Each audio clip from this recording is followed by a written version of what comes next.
West here, reporting from Houston, Texas for Climate Desk. Now, one of the biggest uncertainties in climate science right now is the role of clouds. What better way to work that part out than flying right through them? That's what NASA scientists aboard this airplane think. Welcome to NASA's biggest airborne laboratory. You're coming with us today on an 8-hour NASA flight mission. When you read these big IPCC climate assessments, what's the biggest uncertainty? There's two, right? The role of aerosols and clouds. Clouds is probably bigger than aerosols. That is a piece of a puzzle that right now we are missing. You can't get the models right if you don't understand the chemistry and the process. Now we're being told we've got to get on. The doors are about to shut, so let's go aboard.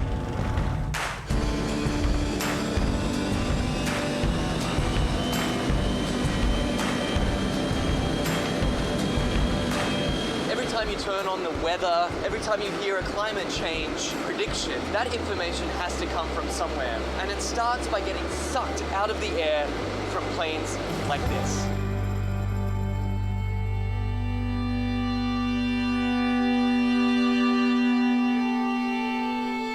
So this mission is to particularly try to understand the emissions from the surface, so mostly biogenic emissions, so from trees and other plants. Right now we're flying to our very first part of this experiment on the DC-8. Over Arkansas, there's a particularly pungent bouquet of emissions that scientists are interested in measuring. Well, these emissions lead to both aerosols and to molecules that both destroy and create ozone. So these are very important things to understand for climate studies. How it will manifest itself, it will be in more accurate and more reliable predictions. So what we're doing is taking a series of flyovers, each at a different level of the atmosphere, scooping up those emissions, testing them, and hopefully scientists are going to see exactly what's in this column of air all the way up. The data that we collect in one flight can keep busy 60 scientists and students for 3 years, 4 years. We're still studying data from data collected 20 years ago. In fact, this particular mission today is its most heavily equipped in its nearly 30 years of service. Each one of these consoles here is a specially equipped scientific instrument designed to collect all sorts of different data in real time. And this instrument here tracks the sun. We're looking at mist chambers. They're used to strip soluble gases. This black line is the CO2. It's about 390 ppm right now. We're putting these filters in the bags that we've got the aerosols that we trapped out of a certain amount of air. And so we're sampling up here about 150 liters a minute. That ultimately flows back into the operational models. It flows back into what goes on TV every day. Anyway, I got to get this sample going. You do it. It's a busy man at work. We can't let him rest. Well, get this. We've just spent 2 hours crisscrossing this one cloud formation. In, back out again, back in again. Then they grow, and we track them as long as we can, and then we let it go. Even one cloud can hold a host of answers to the mysteries of climate change. The patterns of, where the clouds are, what type of clouds we see, what kind of weather systems they're associated with it, that'll all be shifting in a shifting climate, in a world with climate change. Then the big spark is this, is when we actually get the meat on the grill. And then it will be some time to process it.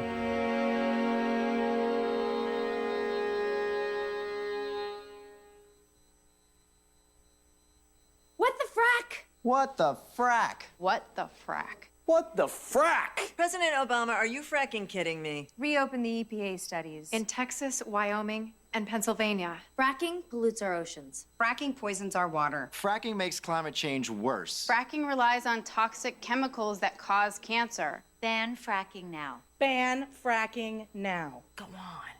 Ban it. Ban fracking now. Please.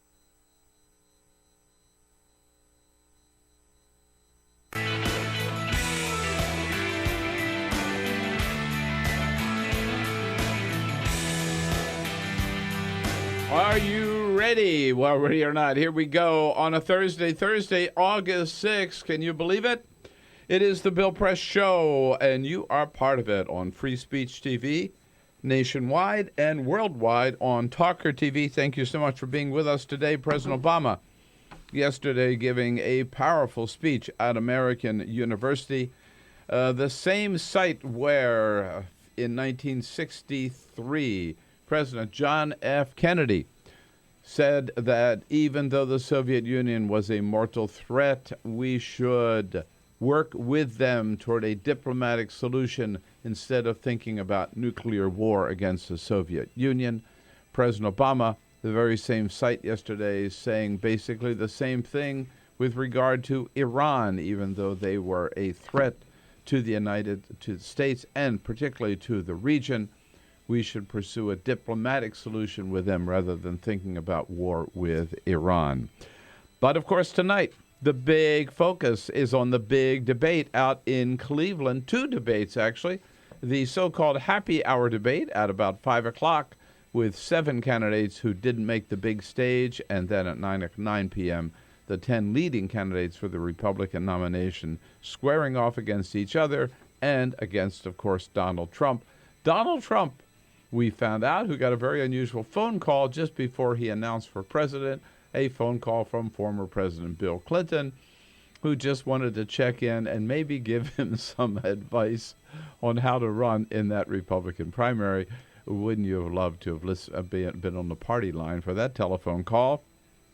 And believe it or not, Bernie Sanders has been invited to address the students at Liberty University, Jerry Falwell's former university, well, the man who founded it. Can you believe the reception Bernie Sanders is going to get at Liberty University? That's it. Give us a call at 866-55-PRESS. Lots to talk about this Thursday morning. This is the Bill Press Show.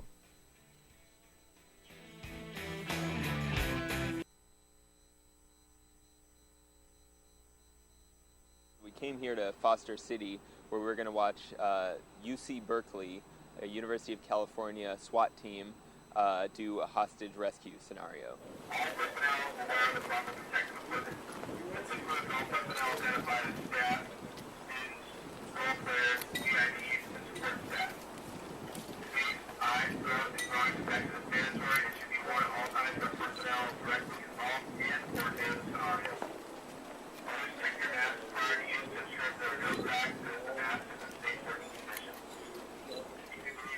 Should I put the water in there now? Yeah, go ahead. So this is like some kind of chemical agent? Yeah.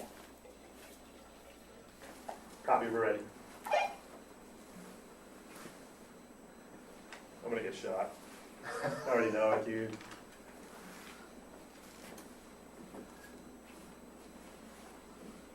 Fiends yelling at me.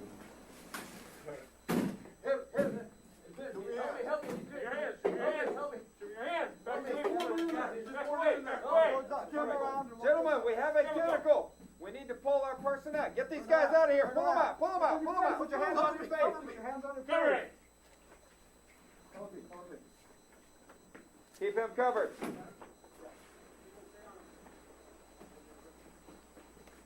Your head up. He's got a shotgun back there. That's all right. Keep his hands up where we can. Hands on your face. Hands on your face. On your face. On your face. Someone cover me. I got a holster up, dude. Okay, pull him around the corner. Pick him up. Get him out of the building. Quickly.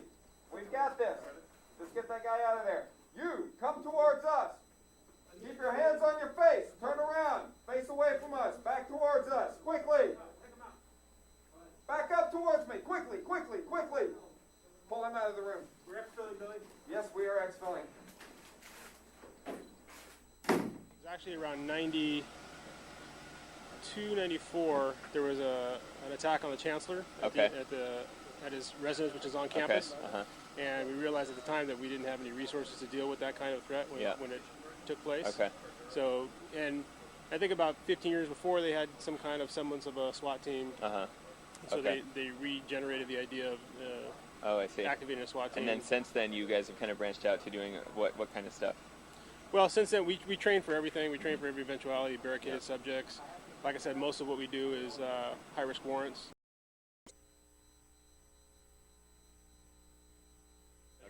And it's something like it could be like a mugging kind of thing, just like on the street. Depends. Or I mean, like a mugging, but if it's armed, particularly. Right, an armed mugging. Yeah. Right. Okay. Exactly. Okay. And then obviously we're looking for training for anything else. Yeah. That we might be faced with, and that's what's great about Urban Shield is we couldn't duplicate this on our own.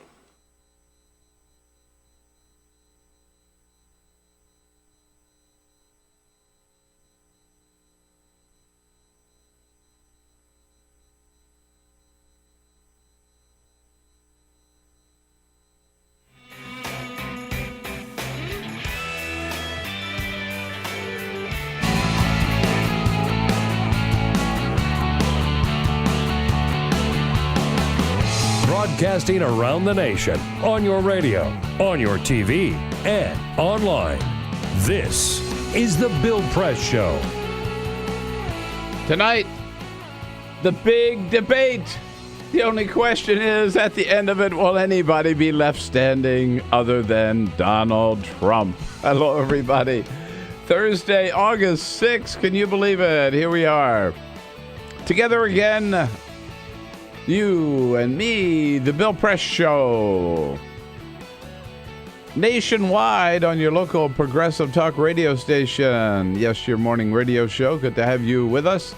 If you're listening on your local progressive talk radio station, you don't know how lucky you are.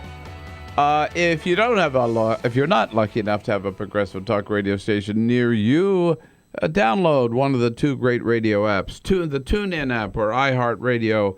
And you'll find us right there, too. We are with you on the radio in every corner of this great country. Also, everywhere on television, on Free Speech TV, to be exact, on the Dish Network or Direct TV.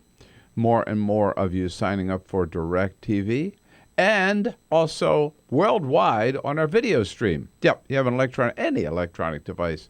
Just go to youtube.com/Bill Press Show.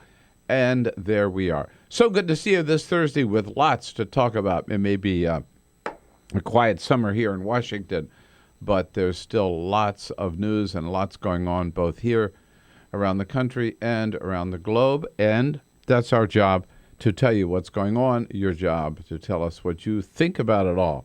As we always say, it's hard to keep the team together during the summer because, the beach beckons, the mountains beckon. Families beckon, and like everybody else, we all take time off, and not all at the same time. At any rate, so Lisa Murphy's gone for a couple of days. Peter Ogburn's still here. Hello, Bill. Yes. I'm here. Trying not to break things. Right. Not today. Okay. Jamie Benson, he is also out of town. What the hell, man? What's going on? 50% today. But Ray Rogers doing a great job filling in this week as our videographer, and we are so pleased that Cyprian Bolding. She's screening calls, brother. She's not our videographer. Oh, we haven't promoted her to videographer yet. Oh my God! Not yet. I not thought yet. Cyprian. Although Cyprian might not be here, so we might have to have her do that too. I thought Cyprian was taking calls this morning. Nope, I got it. Freaky Friday, just switch it around. I got it backwards, right? No, our videographer extraordinaire, back from Paris and other great places in Europe. Cyprian Bolding here this morning, and now big news up. This is a long time in coming in baseball. To get rid of the, they call it smokeless tobacco. Dipping. Chaw. Yeah, right. Whatever you want to call it. It's nasty stuff. So Boston became, I think, the first city, right? Boston, the first city to ban chewing tobacco, both in the major league parks and the minor league parks. Any baseball park in Boston, and it was the mayor, Marty Walsh, yesterday making the big announcement. That means ball fields, both public and private, amateur and professional. From this park here, Oakley Park, to Fenway Park. This park. This park. This park. This that park here. To that park. To that Keep park. it out of Fenway Park. We don't want it. Marty. Man, Marty Walsh. Keep your tobacco, you animal. It's baseball is the last real bastion of smokeless tobacco, right? Chewing tobacco. No, you don't ever see anybody else use it except for in baseball. And a lot of baseball players use it. It's huge in baseball. Oh, yeah. Yeah. So this is a big deal. I mean, what is it about it? To me, it's so ugly. It's so nasty. Yeah. And what's even nastier is like that, that big pouch you got, and you're walking around looking like you got popped in the lip, but it's just filled with juice and tobacco and no, I hate it. nastiness. I hate it. I hate it. I hate it. I had an uncle who chaw. Chaw. Yeah. Give me my chaw. And he was the town barber when I was growing up in Delaware City, Uncle Clarence. There you go. And he had a little tin can, on the counter. He'd be clipping your hair, and then he'd just walk over, pick up his can, spit in it, and then come back and cut your hair. Ooh, God, gross. Anyhow, good for Marty. Good for Marty. Marty. Keep it out of our pox. All right, you got it. Susan Page, USA Today, joins us. It's a Thursday. She'll be here. John Nichols, the Washington correspondent for The Nation magazine, cover story this week on Scott Walker. John Nichols here as a friend of Bill a little bit later. And then reporters from all over the place coming in. We'll have it covered. President Obama knocking it out of the park yesterday with a big speech on Iran. That's where we start. But first, this is the Full Court Press. Yes, indeed. Just a couple of other stories making news. We go to Algeria, where a man didn't have a very nice honeymoon, Bill. He was married. He married his wife. And then they had their honeymoon together, and he said he woke up the next morning and he didn't recognize her because it was the first time he had seen her without her makeup on. So he freaked out and thought that it was, he freaked out and thought that it was somebody else. He was so, she had made herself up so much. And so now he's suing her. He's not only asking for a divorce, he's suing her for about $20,000 because he said that she represented herself in a way that is not honest. Idiot. Right? Idiot. Yeah. You can't win a lawsuit because you're just dumb. You're just an idiot. Yeah. How about this? Some equality for men, finally, Bill. We're finally going to catch a break here in society. It's about time. Maxim magazine, the well-known men's magazine, is known for putting scantily clad women on their covers, but for the first time ever, they put a man on the cover. Actress Idris Elba, better known as Luther from the BBC series, he's been in a lot of movies, great actor. They put him on the cover of September's fashion issue, which went on sale yesterday. They have never had a man on the cover of Maxim magazine, so who knows, Bill? Maybe we'll finally catch a break here. I guess this is progress. Right. I didn't feel, inadequate because I'd never been on the cover of Maxim. Because no man has been. That wall has been knocked down, Bill. There it is. There you go. And you remember the name Richard Matt, one of the prison escapees from New York. Yeah. All right, so the autopsy finally came out. He was the one who was shot and killed. He was the one who was shot and killed by police when they found him in the woods in northern New York. Well, the autopsy results were finally made public. Turns out he was drunk as a skunk when they found him and shot him. They found him crouching down behind a log that had fallen in the woods, and they say that a cough gave him away. He coughed while they were in that area, and they heard it. They went to him, and it turns out they said that he was had a 0.18% alcohol, blood alcohol level when he died from skull fractures and brain damage due to gunshots. That's more than twice the level of intoxication for drunk driving under New York law. So he had been drinking. But he wasn't driving. But he wasn't driving. To his credit. At least he wasn't a totally bad guy, right? Although I do think he had tried to hijack a car. Is how they That's how ended it all up spotting him, right? Yeah. So, yes, indeed, President Obama yesterday, a major speech and part of a new phase of salesmanship, if you will, for the Iran nuclear deal. The president is committed to this. He sees this as incredibly important for the United States and for the world, particularly for the Middle East. And he is determined to do his best to get the American people and the United States Congress behind it. Very significant. President Obama went to American University for that speech.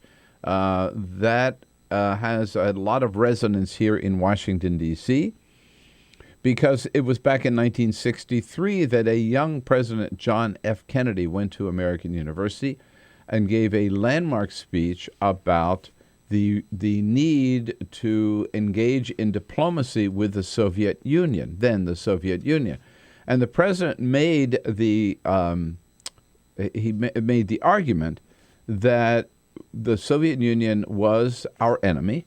They were certainly not our friends. There were many, many issues between us, that most of his advisors were urging no negotiations with, no diplomatic outreach to the Soviet Union, that because they were so big and so powerful that military might was the only language they understood. Military might was the only answer to our dealing with the Soviet Union. And again, President Kennedy said, we cannot go down that road. Yes, we have to remain strong militarily, but we have to be willing to give diplomacy a chance first.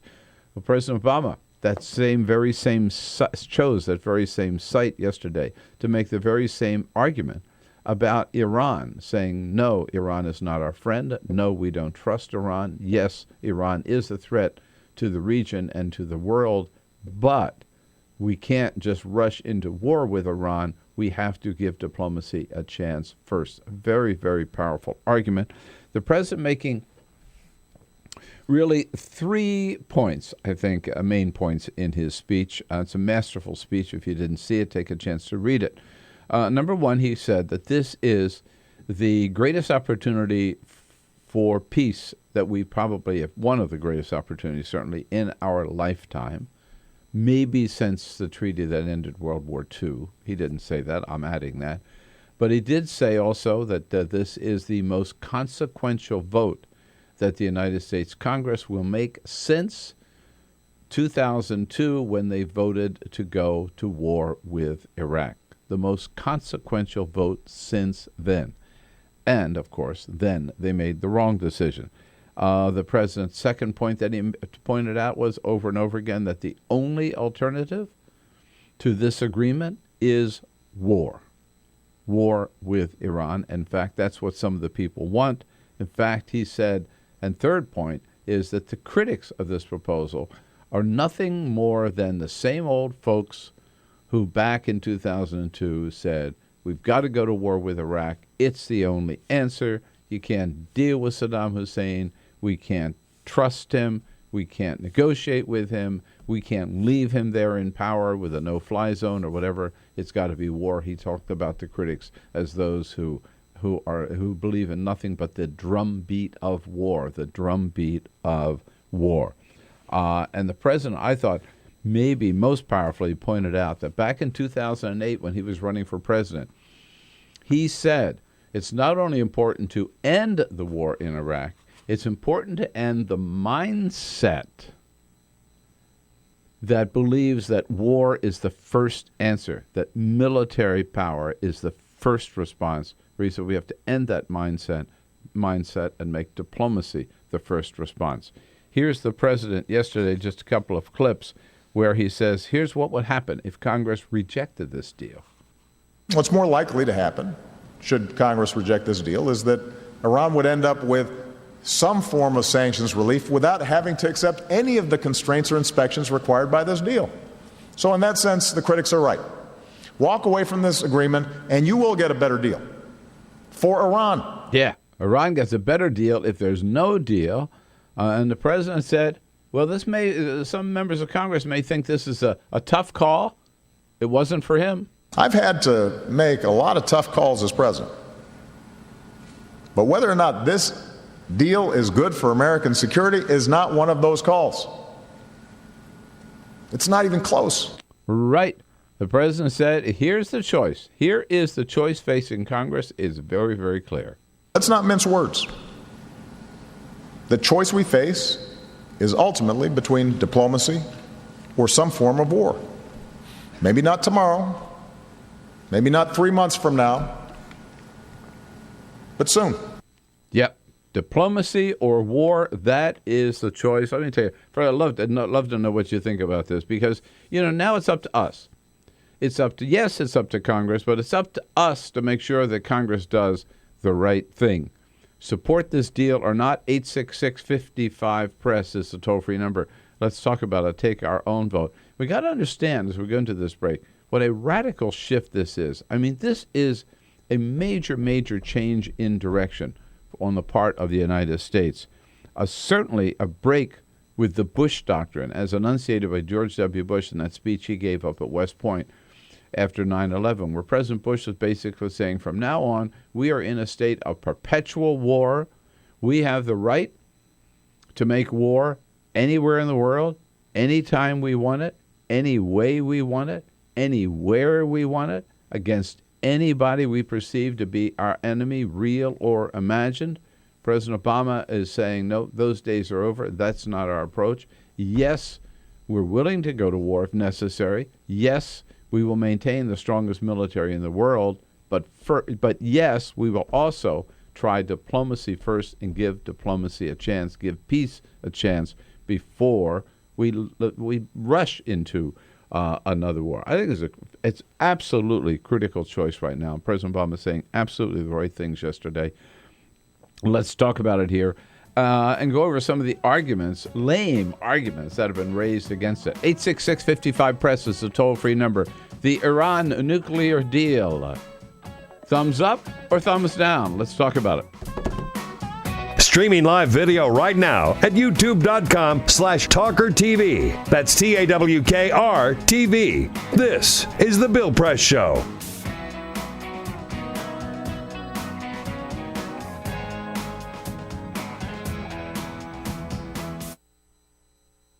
Silicon Valley's Santa Clara County is often portrayed as a role model for the rest of the country. The county has some of the highest salaries and most expensive real estate in America, thanks in large part to the phenomenal success of tech companies such as Google, Yahoo, Intel, Adobe, and of course Apple, the nation's wealthiest and most profitable company.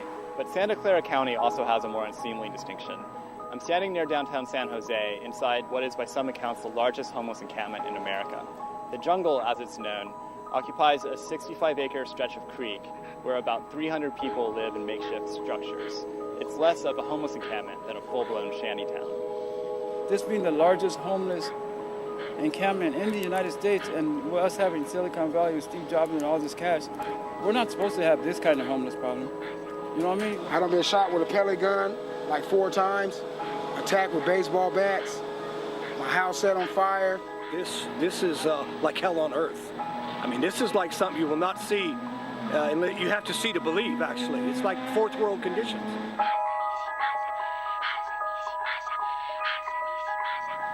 Hi, have you ever heard of a place called The Jungle?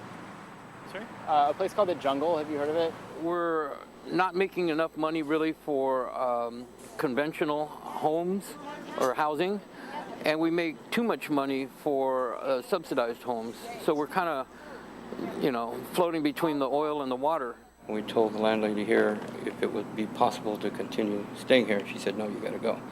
I already rented it out. We went and loaded things into a storage facility, and it's still there. And all the campgrounds and things that we saw were too far out of the city, like KOAs and that sort of thing.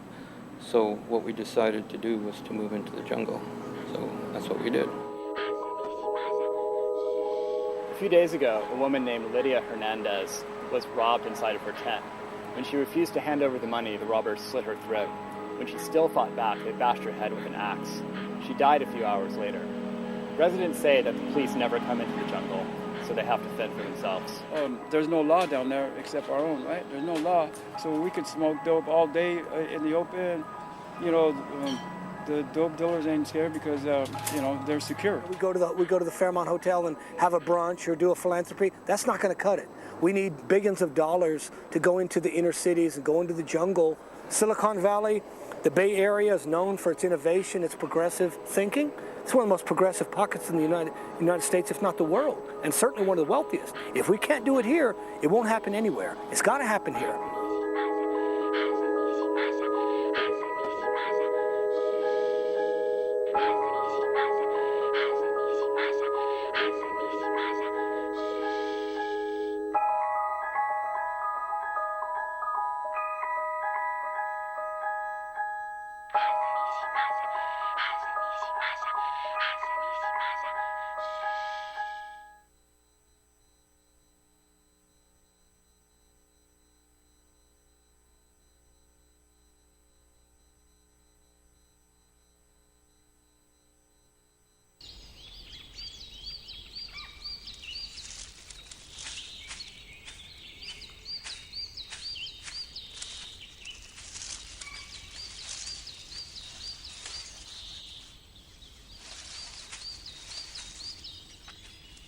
At Earth Justice, we defend the environment in the courtroom. Join our fight. When you take a seat, you take a stand. Earth Justice, because the Earth needs a good lawyer.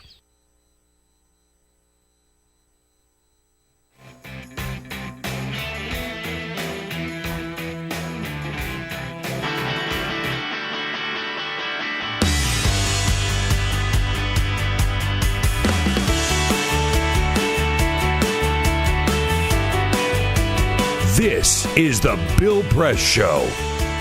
26 minutes after the hour, Thursday, August 6th. It is what the New York Times calls this morning, what President Obama gave yesterday at American University, quote, a compelling defense of the Iran deal.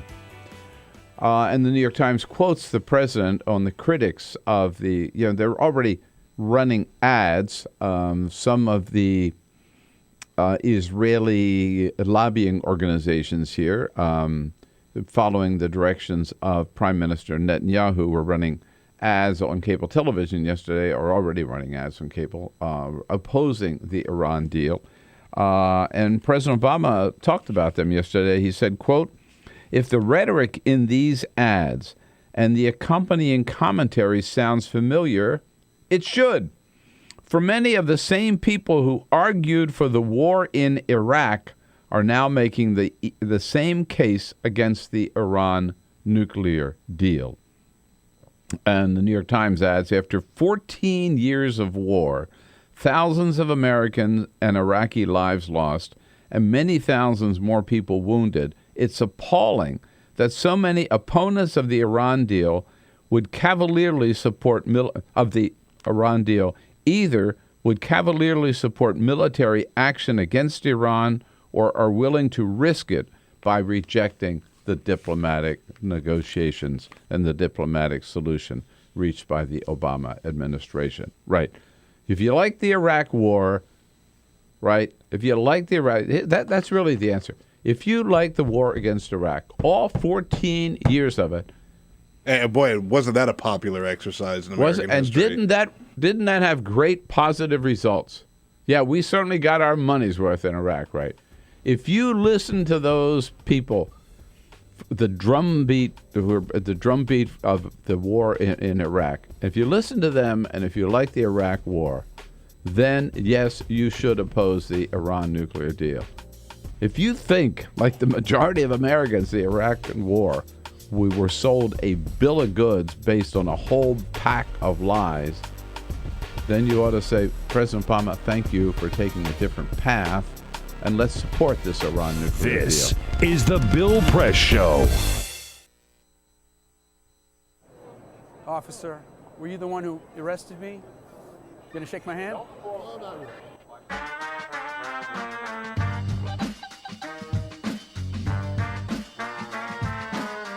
So I got invited to host a vigil called Carry the Names.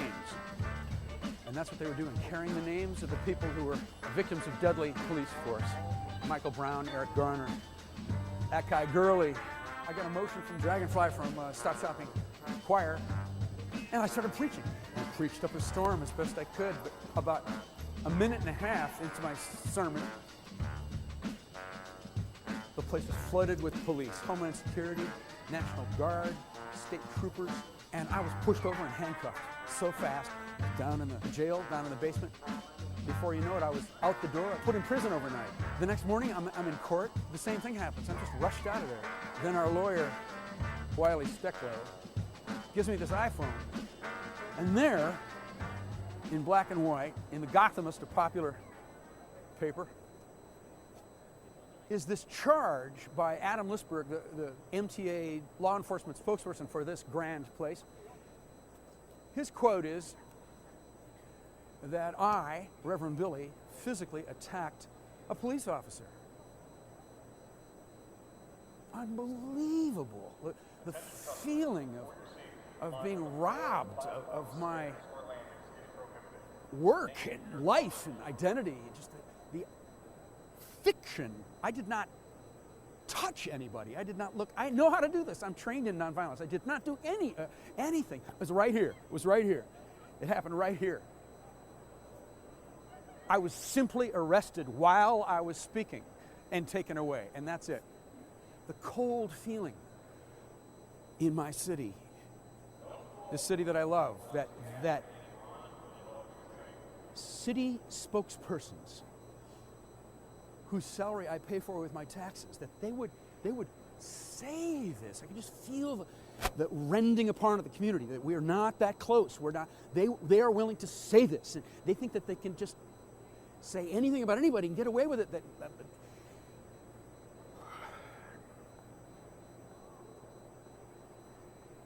So we have something in the Church of Stop Shopping called radical forgiveness. Amen? Cops and bankers love their children. I forgive the police. We gotta love them too. Cops and bankers love their mothers. But I'll stay radical. Mothers love their brothers. We gotta love them too. But we'll wake up every morning forgiving each other, reaching out, touching, telling stories, having humor, being in a community together, sharing our children, sharing the streets, sharing the climate, being in the city together. But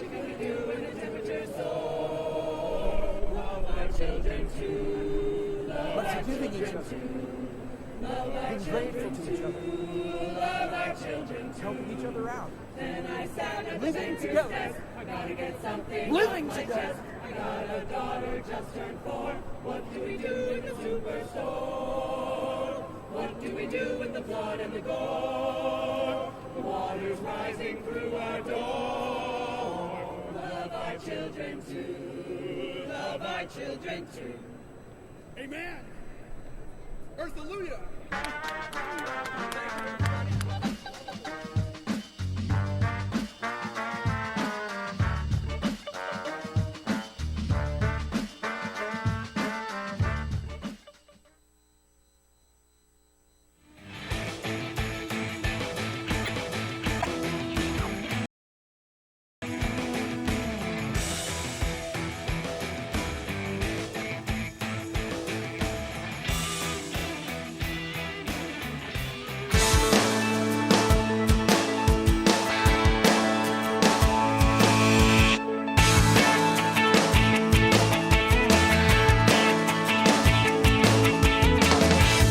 This is the Bill Press Show. All right, here we go now at 33 minutes after the hour on this Thursday, August 6th, the Bill Press Show. Good to have you with us. And, of course, in addition to the president's big speech yesterday, two big events today.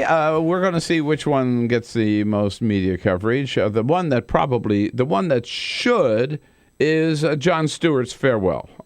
This is Jon Stewart's last night on the air tonight. Sadly, that will probably be overshadowed by the other big event out in Cleveland. I'm that's genuinely bummed. Yeah. That this is the first GOP debate, and we're not going to have Jon Stewart to help recap to give his take, right? And also, Jon Stewart will have, taped his show before the debate even begins. So we're not going to have any fun with Jon Stewart. That honestly makes me mad. But and it's sort of an inglorious end to a glorious career on the part of Jon Stewart. I think it's safe to say that nobody in the media has had a more powerful impact over the last, what's it been, 15 years or so? It's been about 15 years, yeah. Something I know I should know this, but Jon Stewart. He took over for Craig Kilborn after Kilborn started it and completely changed the face of the show. Well, certainly we can date it to this. I mean, his real first big moment of glory was when the recount in 2000. And the Florida recount, where he just dominated that, just making fun of what the Republican and George W. Bush team arguments were at the time. So he was already there. So it's a little more than 15 years, I guess. We could quickly check that. But certainly in those 15 years, nobody in the media has had a greater impact on America, on American politics, on American policy, on American media. Most young people got their news from Jon Stewart and got their take on the news from Jon Stewart. he was. I saw someone. The fact that President Obama called him twice and asked him to come down to the White House so they could maybe talk things over shows the influence that Stewart had, and President Obama recognized that, particularly again with young people. I think he's the Walter Cronkite of our time. So Jon Stewart, Ray just looked this up, started in January of 1999. Think about where we were in the news landscape in January of 1999, and what a prime time it would be to do his style of show. Now, The Daily Show existed again before Jon Stewart, but it was not the show that we know now. They didn't do news or politics at all. It was more of a clip show. Totally redefined. Think about all the people who have come up getting their news from Jon Stewart every night. Right, exactly. And, of course, he's not only known for being the major voice in the recount election, he is also known for single-handedly destroying Crossfire on CNN. Sorry, Bill. That was after I had left the show. Yes. After CNN had already destroyed the show by turning it into a gong show, and Jon Stewart appropriately and correctly went after what they had done to that show, and after his criticism, Crossfire was soon no longer on the air.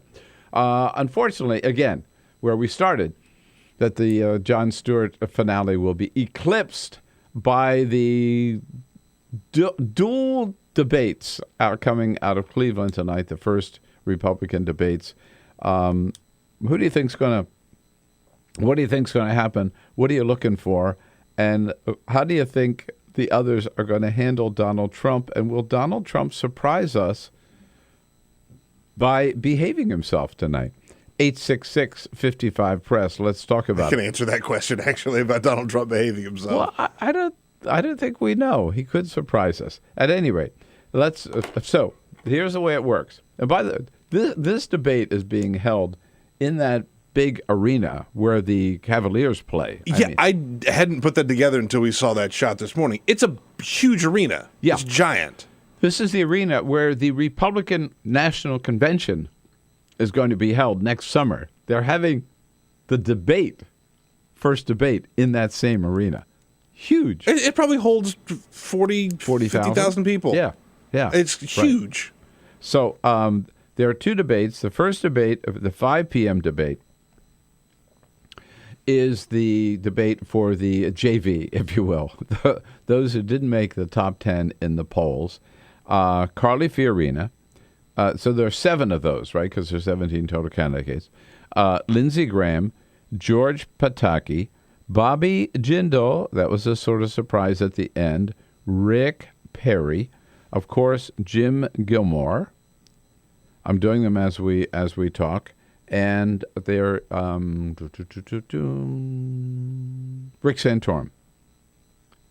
How could we forget Rick Santorum? Not on the big stage. President Santorum. Yeah. So on the big stage, the top 10, of course, Donald Trump, followed by George Bush, followed by Scott Walker. Jeb Bush. Oh, yeah. Whoa, George Bill. Going to be back now. Well, he was out on jury duty yesterday. Yeah, he was. So I gets a little confused. That's right. Jeb Bush, followed by Scott Walker. And, of course, Ben Carson, Mike Huckabee, Rand Paul, Ted Cruz. What a lineup. Marco Rubio, Chris Christie, and John Kasich. Snuck in there. Is that 10? I 3, think so. 4, 5, 6, 7, 8. Yep. That's I'm impressed, Bill. That's a pretty good job. I don't know if I could have done that on air live. I'm glad there aren't 18 of them. I would have run out of steam. Your brain would have pushed one of those out. But so it's going to be a big show, and there are all kinds of questions about what's going to happen. And they've all been, doing their homework this week. They've all been rehearsing and thinking of questions. And by the way, so have the moderators, Megyn Kelly and Brett Baer and Chris Wallace. Probably the 3 best people on Fox News who are going to be the moderators tonight. So they've been refining their questions and rehearsing their questions, and the candidates have been rehearsing their answers, and they've also been trying to come up with a strategy to deal with Donald Trump. I mean, if he attacks them, do they attack back? Do they attack him first as sort of a preemptive strike and call him a buffoon or a clown or whatever they've been calling him, not to his face? Or do they just kind of go with the flow? It's going to be interesting to see how that plays out. But I think one thing we're missing about this is there's a lot of significance to this debate. This debate changes the way politics have been conducted in this country, presidential politics, maybe forever.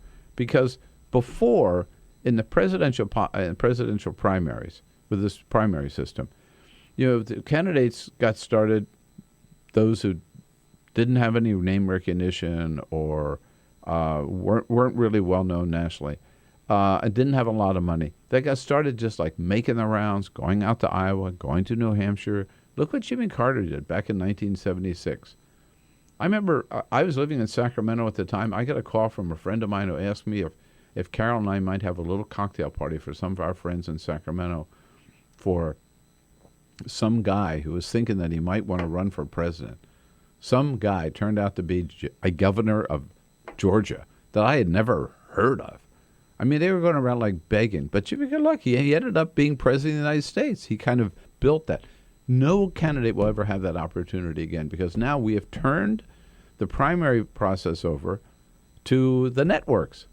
And CNN and Fox have both said, we'll decide who the top candidates are. The people are not going to decide. We'll decide based on the public opinion polls. Before there's ever been a vote, before there's ever been a primary, before candidates really have a chance to show what they've got and what they stand for and what they believe in, before they ever talk about the issues. We don't know anything about these candidates. We really don't. The stigma of the 7 candidates that haven't made it up to the big stage, like it's going to be pretty hard for them to overcome that. All we know is that these 10 who are on the big stage show up highest in the polls, national polls, right? They could lose Iowa, but they could still be number 1 in the national poll. And what is the national poll based on? The national poll is based on name recognition, and what is that based on? Appearances on Fox News.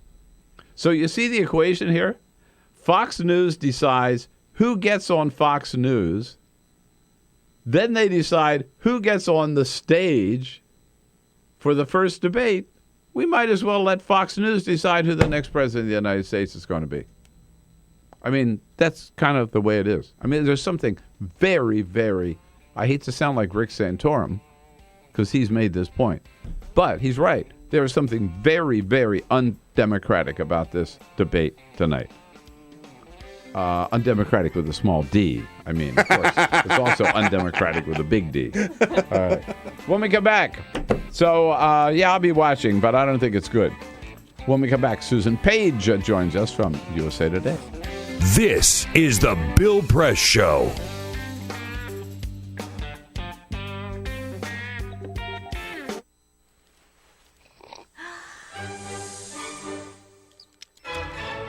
When I started learning about nutrition, about which, by the way, much less is known than you might think, I learned that what mattered most about one's health was not necessarily the nutrients, good or bad, that you were consuming or staying away from, or even the calorie counts. But what predicted a healthy diet more than anything else is the fact that it was being cooked by a human being and not a corporation. Corporations cook very differently than people do.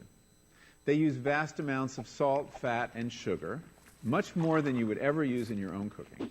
And the reason they do that is those are 3 incredibly attractive and incredibly cheap ingredients. And when they're layered properly, as in a chip or pastries and forms of junk food, they're incredibly addictive.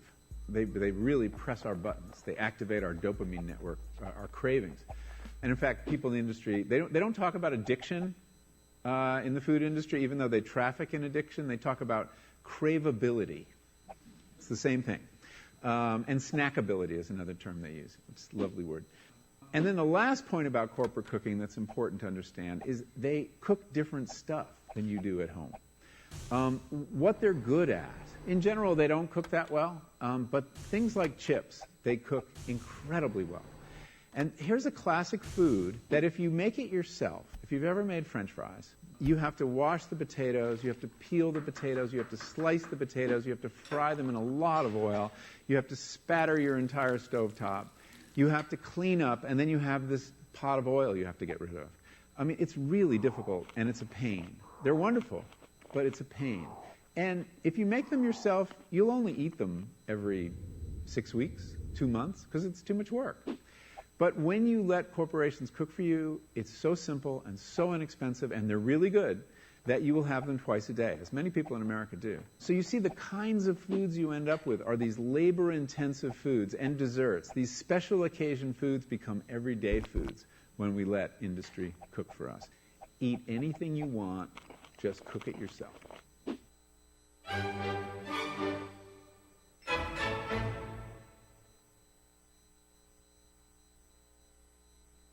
So, I'm kind of new here, but I've noticed a trend. My human does this funny thing where she goes around and gets all my toys, and then she hides them in that basket by the door. You know, but it's always the same basket, and it's always in the same place. And then she acts so surprised when I find them, but, you know, she's putting them in the same basket. Again. It's like, hello? That's where you put it last time. You were the worst at hide and go seek.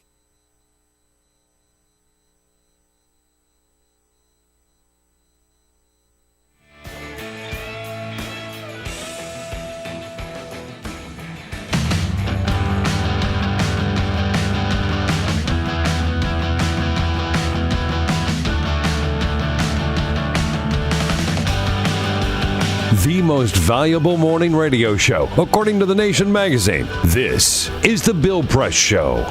Here we go, 13 minutes now before the top of the hour. Yes, indeed, the Big Ten prepared to take the stage tonight in Cleveland for the first Republican debate of the 2016 presidential season. I mean, that's next to being interviewed by Susan Page from USA Today. That's about the biggest thing that can happen to you if you're a Republican candidate for president. Susan Page on our newsline this morning. Hi, Susan. Hey, good morning, Bill. What's going on? Are you excited about tonight? There seems to be a debate tonight. How about it? Two of them, in fact, right? Yeah, two of them. Yeah, we have the what Lindsey Graham is calling the happy hour debate. And isn't that brilliant? Isn't that so much better than the kiddies table debate, which is what it was becoming known as? Yeah, it is indeed. No.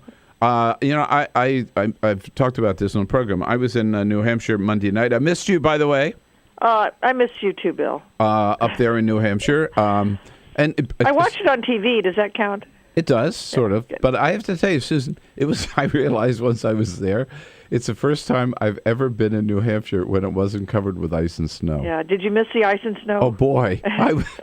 It's a beautiful state under all that ice. It's a wonderful state, yes. More expensive, though, in the summer than it is in the winter. Well, I don't even up there like when I was there with you in the middle of the winter. But Lindsey Graham was the guy who had the best lines of the night. Yeah, we'll miss him. We'll miss him in the main debate tonight because he does have both a sense of humor and quite the willingness to attack other people, including Donald Trump and Rand Paul. Right. There's no doubt in my mind that if Lindsey Graham were on stage, he would do a preemptive strike against Donald Trump. Do you think any of the others will?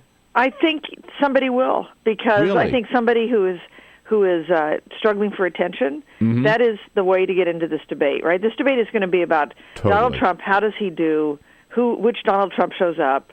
And so if you want to be in that storyline, I think you gotta engage. Punch up, so to speak, huh? Or do something. I mean, to get into that storyline, and it may not be a problem for somebody like Jeb Bush. I mean, Donald Trump may take care of that for Jeb Bush because I think Donald Trump's been focused on Bush. No, that's right, and Bush must expect that, right? To be attacked, and not his natural strength either.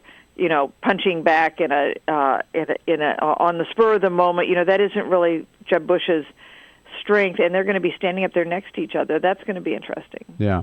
You know, Susan, those of us who followed and covered so many presidential campaigns, I was just talking about the fact this debate, this early and the network deciding who's in and who's not based on national opinion polls, it really does change the way primaries are conducted, doesn't it? This is a different kind of campaign, I think, than we've seen before for a couple reasons. One is that there are so many credible candidates running. You know, this field, as we've said before, is the biggest field we've ever seen. The other is that they've limited the number of debates. You know, at this point, 4 years ago, we'd had a bunch of debates, so one debate didn't matter as much. This year, this campaign, they've limited it to 9 debates. And the other is... And we didn't let the networks decide who was in and who was out, that I recall. Oh, right? but I can understand the party not wanting to decide either. Right. Even harder for them. The third thing that's making this campaign so much different is that there's so much more money, and a billionaire can guarantee a candidate has staying power, and I don't think we understand fully what that's going to mean when this unfolds. No. Now, on the Democratic side, will he or won't he? Maureen Dowd broke the news about Joe Biden actively looking at this since you and I talked the last time. What do you think? Well, we knew that he wanted to run, and that he didn't close the door to running, but that others had closed the door for him because they just didn't see an opening. Hillary Clinton's had some problems, obviously not over yet. Investigation into her that email server she inexplicably used as Secretary of State. It just won't seem to go away, will it? I mean, so self-inflicted. I know, it's so self-inflicted. But it's like... we keep waiting for the other shoe to drop. No, there's shoes that keep other. That's right. There's several a closet, shoes. apparently. Exactly. Yeah. So, is there an opening for him? And I think it's hard to see, given her money, her organization, the support she has from a lot of Democrats, where there is an opening. But he can. You know, it's clear that he would like to run. The question is.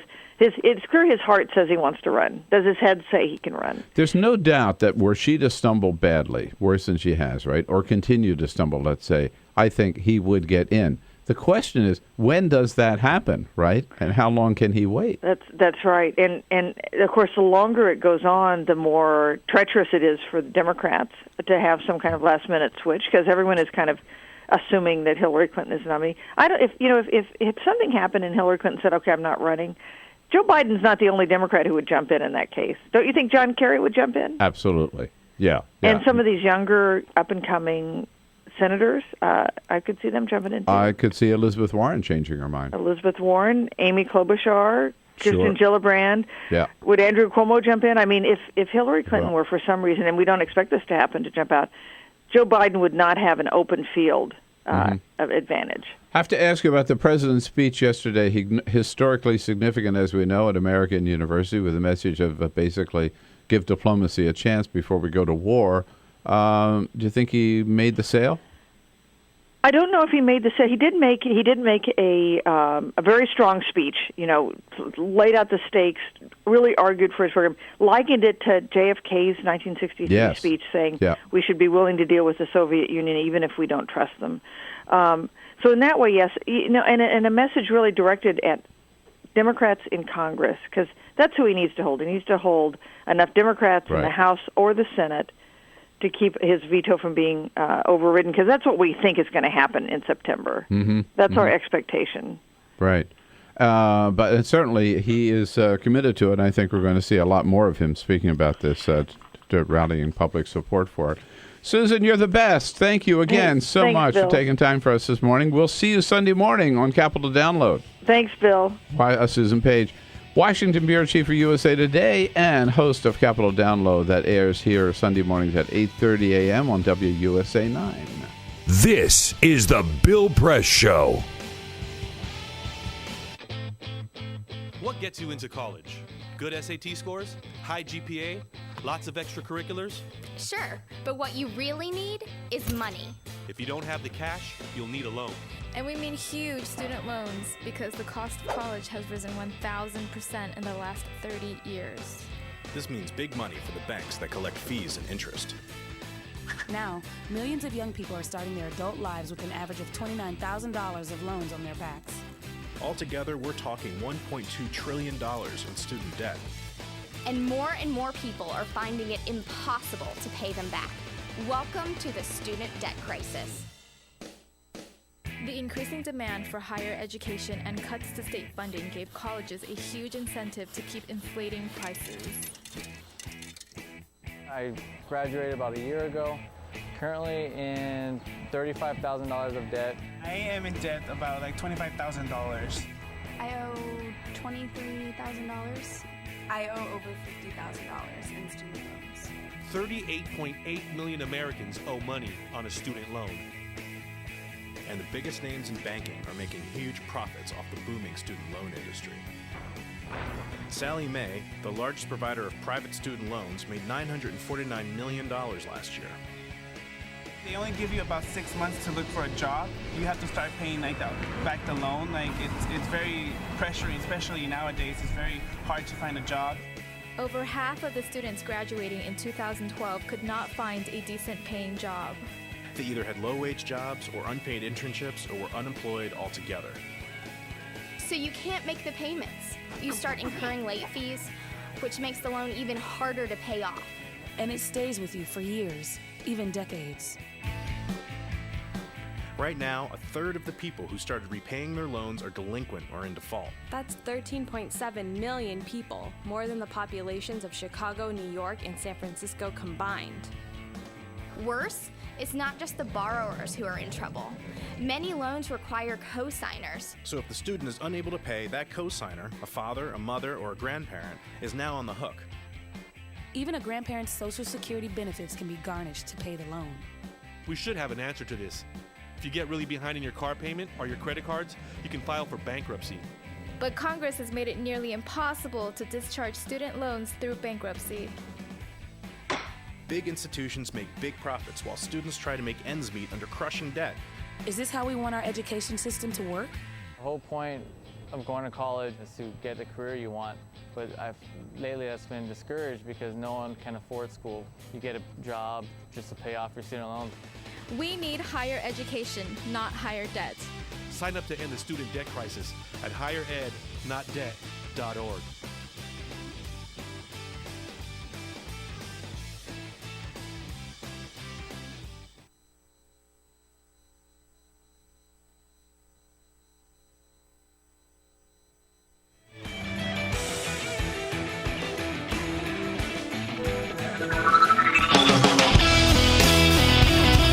Streaming live video right now at youtube.com/TawkrTV. That's TAWKR-TV.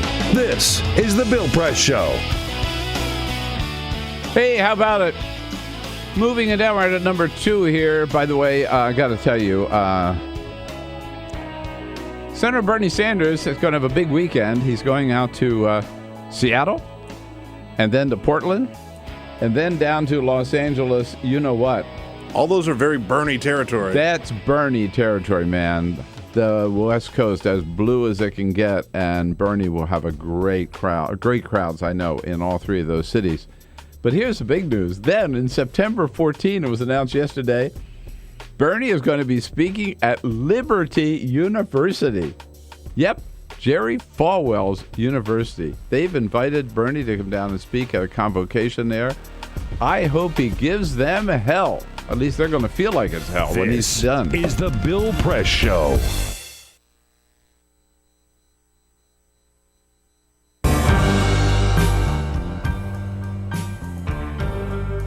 I'm a Piston fan.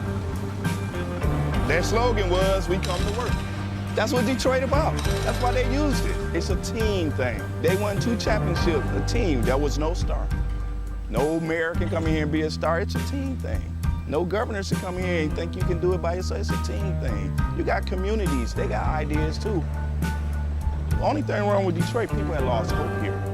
Residents, city workers, so much corruption. They lose hope. But I grew up here. I love this city. I think it can come back.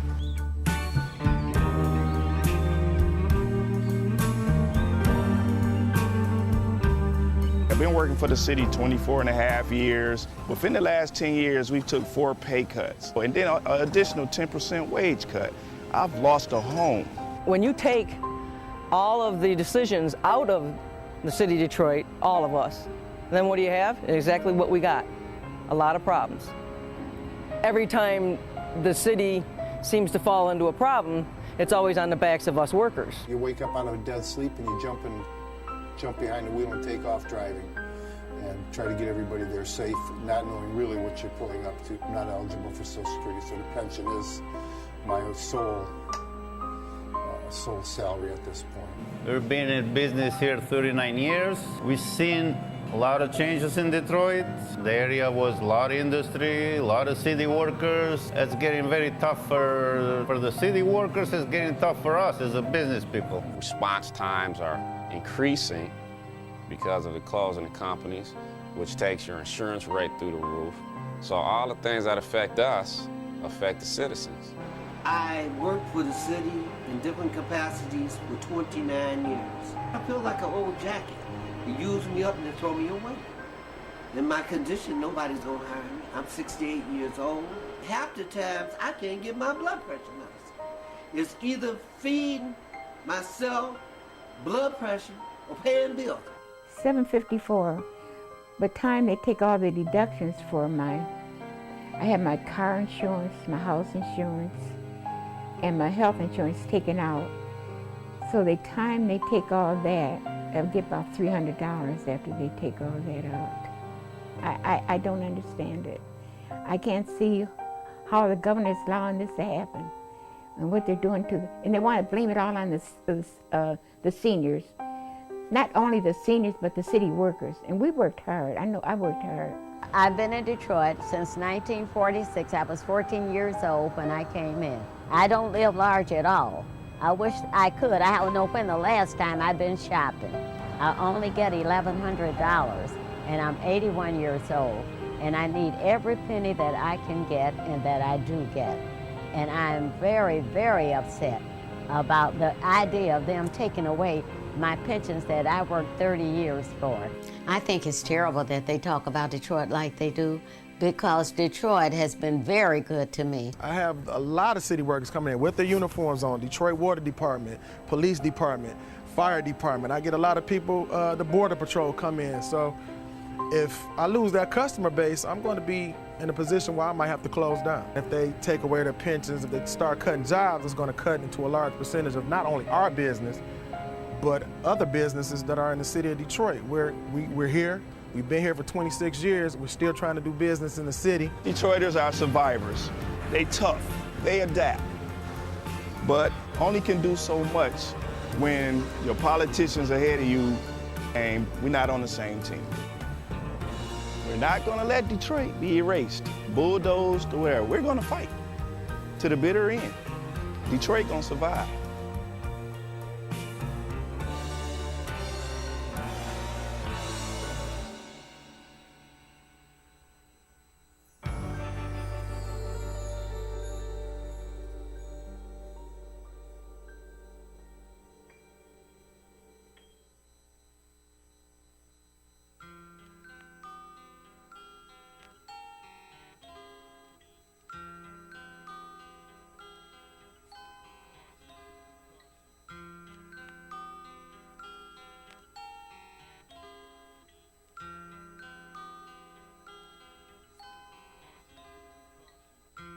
Just this month, my bill was like $138. Even at one phone call a week cost me $40 to $50 every month. I am living on a fixed income of SSI, so this is really a great hardship. Families are being punished. When they incarcerate your children, they incarcerate the whole family. In 2011, the Media Action Grassroots Network, Working Narratives, and Prison Legal News founded the Campaign for Prison Phone Justice, an effort to call on the FCC to address the cost of interstate phone calls. The campaign mobilized prisoners to send hundreds of letters. Advocates and families filled out postcards, met with elected officials, and signed petitions. Partnerships were formed across the political spectrum and with groups in the criminal justice, civil rights, and public interest community. The film distribution company Participant Media and director Ava DuVernay joined the fight through a social action campaign tied to the release of the feature film Middle of Nowhere.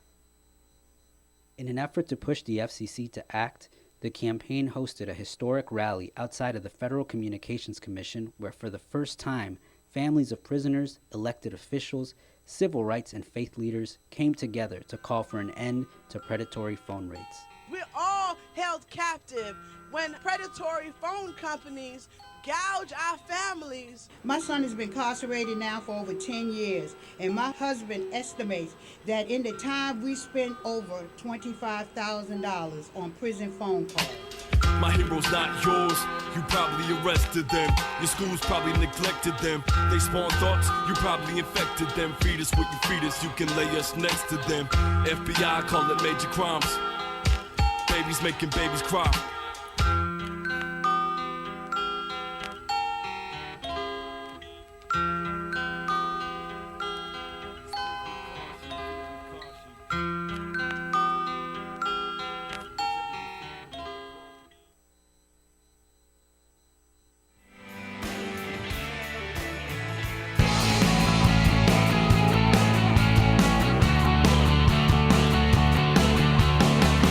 Broadcasting around the nation, on your radio, on your TV, and online. This is the Bill Press Show. Game day. Yeah, indeed. We're part of the countdown to Cleveland tonight. The happy hour debate at 5, and the big boys taking the stage at 9 in the first debate of the 2016 presidential season. How will Donald Trump behave, or will he? Hello, everybody. Can I ask you a question? Yeah. Are you going to watch both of these debates just like back to back? Are you one of these animals that's going to sit and just go from 5 o'clock until like 11:30? No. Okay. In between the first debate and the second debate, I plan to have a couple of drinks and dinner. There you go. Okay. All right. But watch both debates? Yeah. Yes. Okay. All right. It's my job. No, I get it. I mean, I'm going to watch a little bit of both, but I just can't picture myself strapping in for that much political coverage at one time. I may remind you that you have a job as executive producer of the Bill Press Show. And part of that job is to watch both of these debates. Did I mention I'm going to the Nats game? Nats have a day game today. I'm going to the 4 o'clock Nats game. Yeah, you were. Yeah. Yeah. All right. Damn it.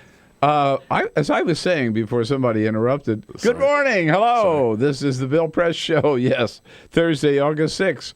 Coming to you live from Washington, D.C. As always, coming to you live with you on your local progressive talk radio station, coast to coast. Coming to you live with you on Free Speech TV. Of course, you can watch us on the Dish Network or Direct TV. And it's good to see you this game day, Thursday, August 6th. Thank you so much for joining us. Here in Washington, D.C., we are sort of 50-50 today. Lisa Murphy, she is out. Peter Ogburn, therefore, running the board as well as Hello, Bill. Everything else going on, keeping on top of stuff. Here I am. Just take a nap before both debates, and you'll make it through. All right. Okay. I shall do my best. Jamie Benson, our screener, has got a couple of days off. Ray Rogers here taking your calls today.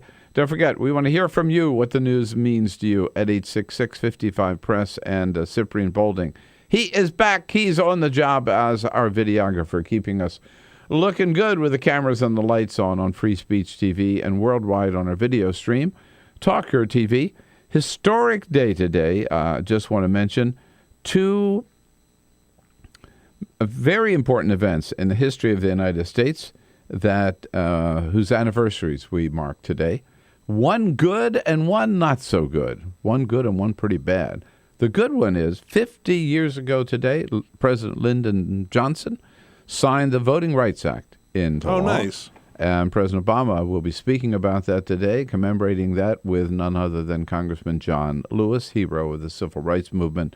And, of course, very, very important because today the Voting Rights Act is under attack thanks to a Supreme Court decision allowing states basically to do whatever they want to try to make it more difficult for people to vote, to erode the Voting Rights Act. And the president would like to turn that around. He'll be speaking about that today. That's the good one. The not so good one, 70 years ago today, the United States dropped the atom bomb on Hiroshima. 140,000 lives lost in that one day. I think a black mark on the history of the United States. That's another whole debate we could have another time. Unnecessary use of the atomic bomb, and we still remain the only nation on Earth that has used a nuclear bomb in a time of in warfare or against any other country or any other group of people. Not something to be proud of. August 6th. That's the day.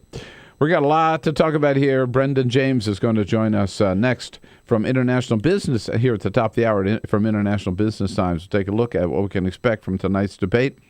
And we're going to get the lowdown on the so-called scandal about Planned Parenthood at the half hour. In the next hour, John Nichols from The Nation magazine will be here as a friend to Bill for the entire hour.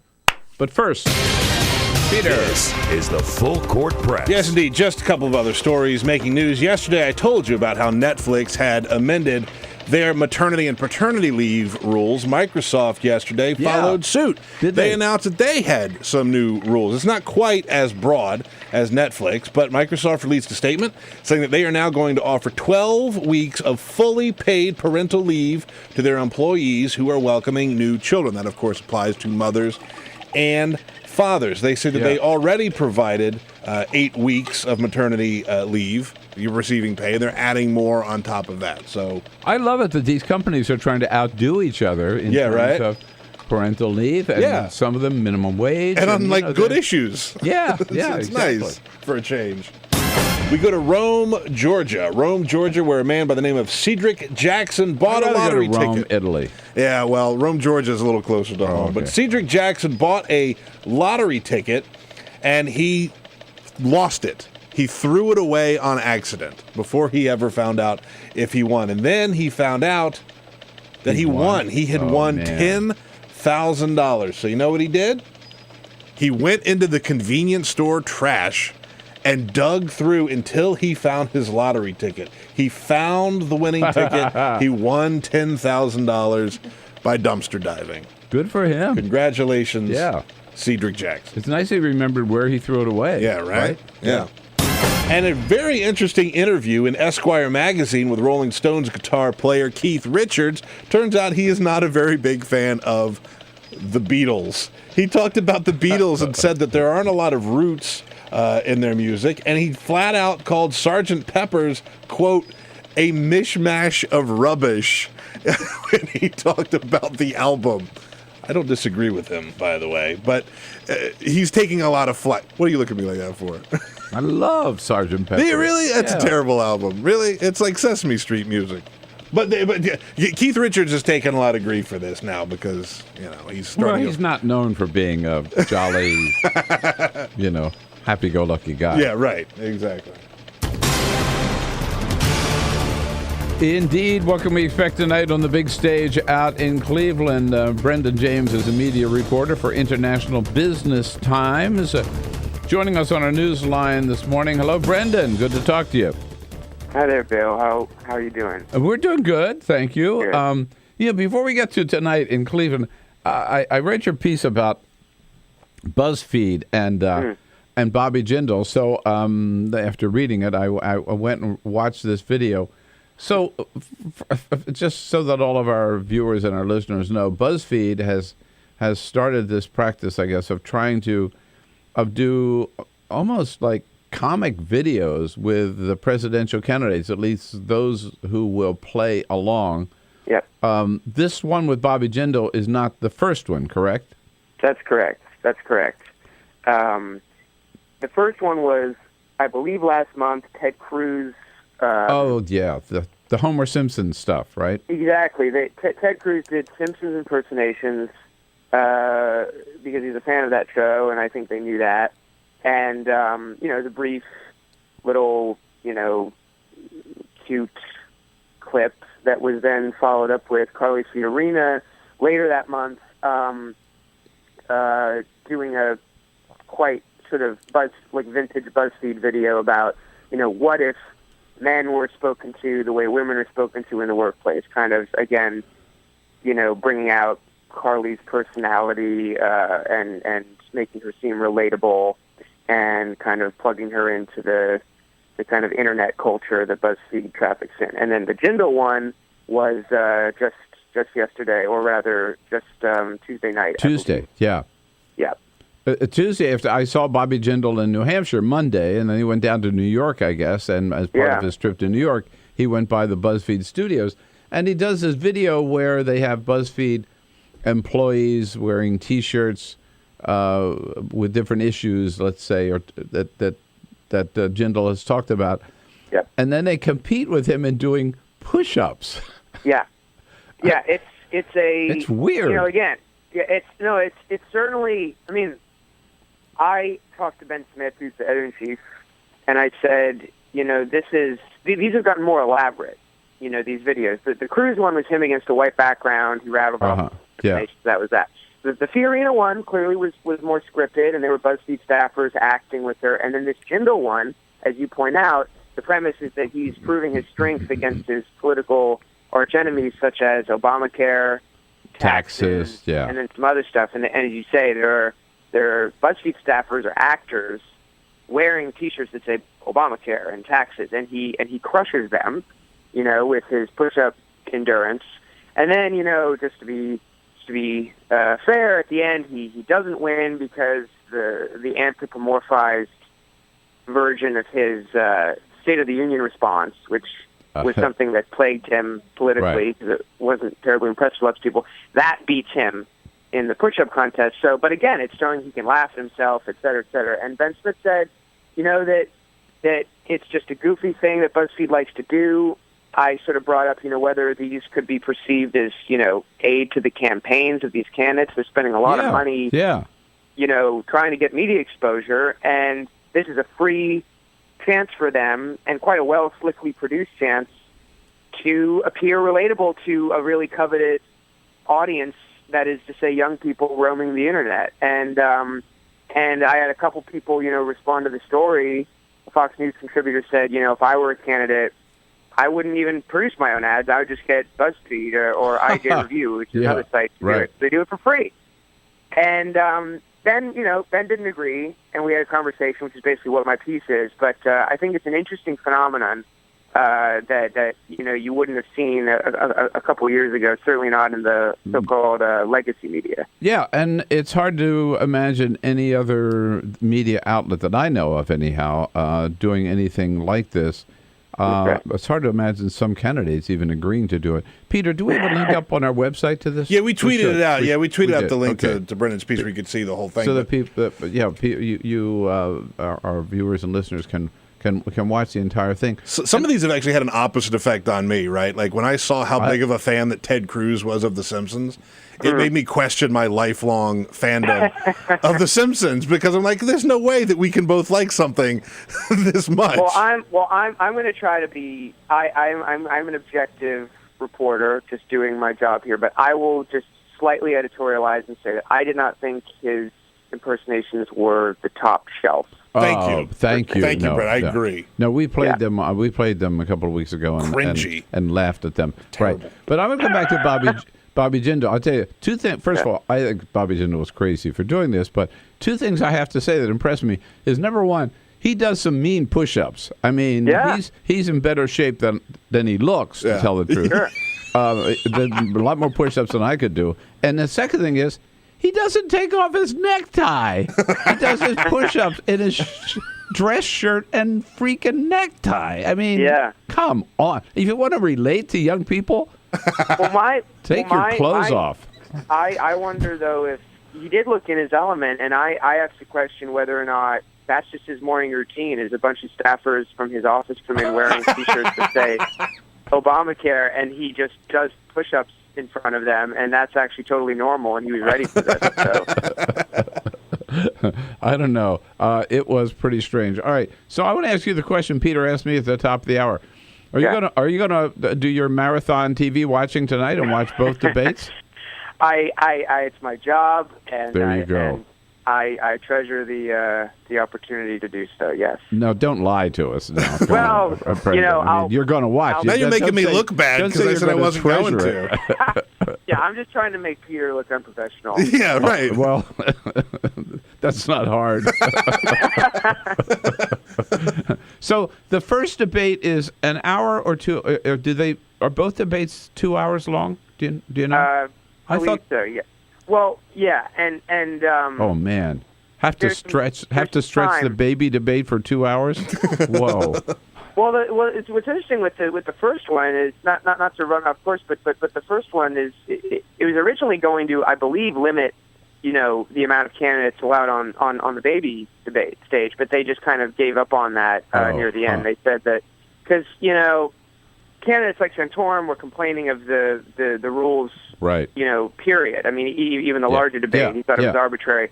So I think they cut the other candidates some slack. So the first pre-debate will be, probably, you'll hear more different voices. It perhaps won't be quite as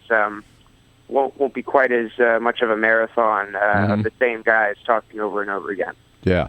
And then, so we have 5 to 7 with the happy hour debate, as Lindsey Graham is calling it, and then 9 to 11 with the grown-up debate. Man, I got to tell you, that's so much Fox News. 4 hours is 4 hours is. That's a lot of Fox News. I saw 2 hours of the Monday night in New Hampshire. 4 hours is going to be pretty brutal. But the big question is, I want to talk to you about this when we come back to a couple of things. Number one, of course, everybody's asking how Donald Trump's going to behave and how people handled him. And the other is what this means in terms of the role of the media in choosing who are the serious candidates and who are not.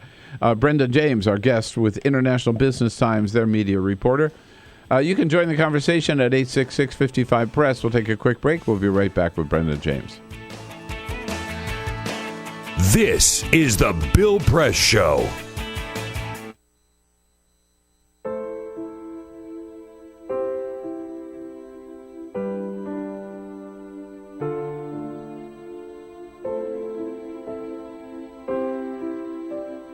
I have run these canyons for 6 million years.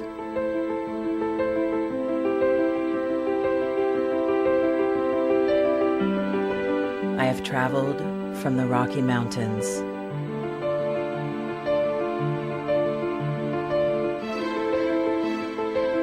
to the deserts, through scorching heat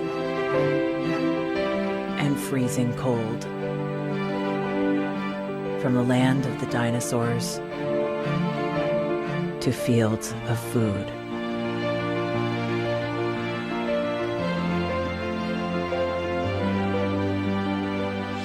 I lend my hand to 7 states, 2 countries, 9 national parks, and 36 million people across an arid West.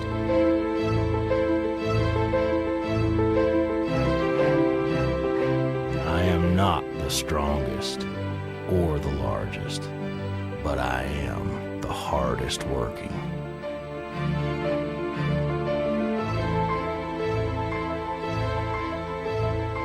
People love me. My playfulness, My beauty. my power.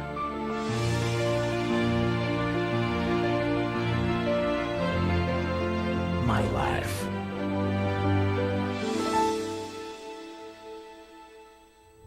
But I don't think I can offer any more. I am tired. I am tired,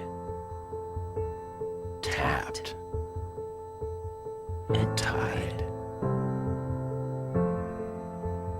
Of the hundreds of major rivers in the world, I am one of the few who no longer kisses the sea. Battles to harness my soul have been won and lost. Use me wisely, and I will sustain you. Use me like you have, and I will break. My name is Red. The Grand River Red. The American Nile. The Canyon Maker. I am the Colorado River. And I am the most endangered river in America.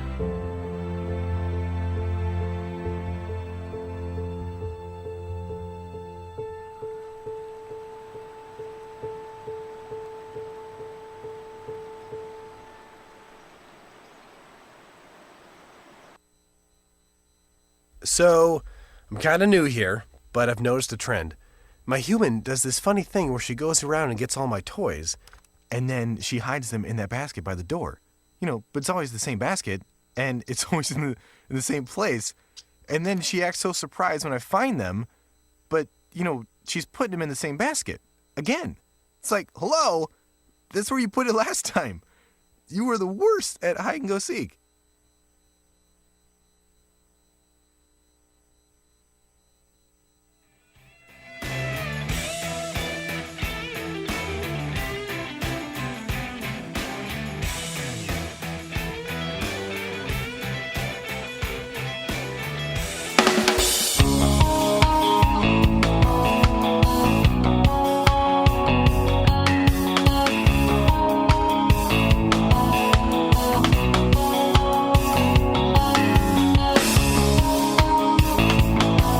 This is the Bill Press Show. All right, 26 minutes after the hour.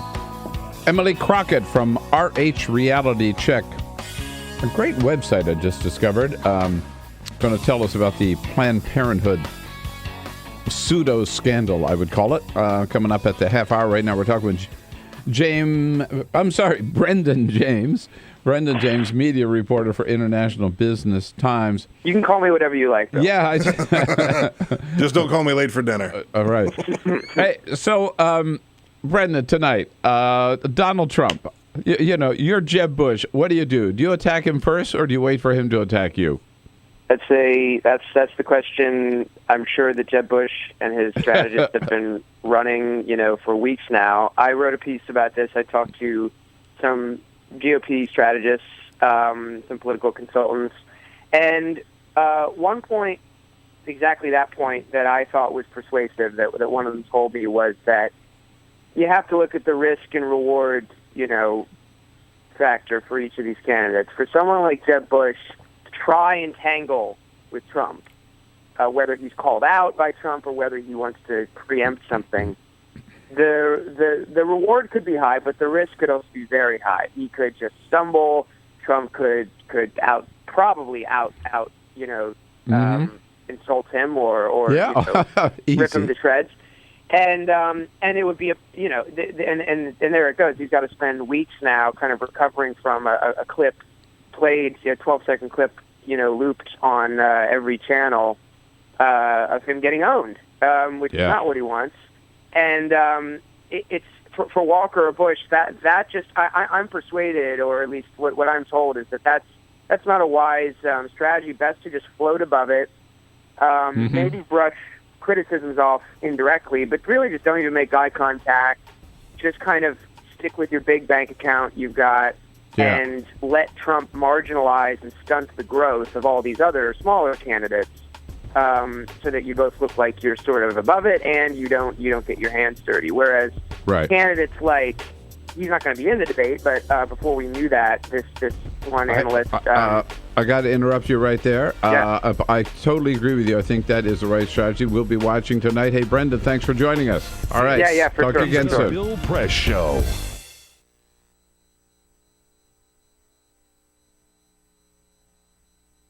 The average text takes your eyes off the road for nearly 5 seconds. At highway speeds, that's enough time to travel the length of a football field.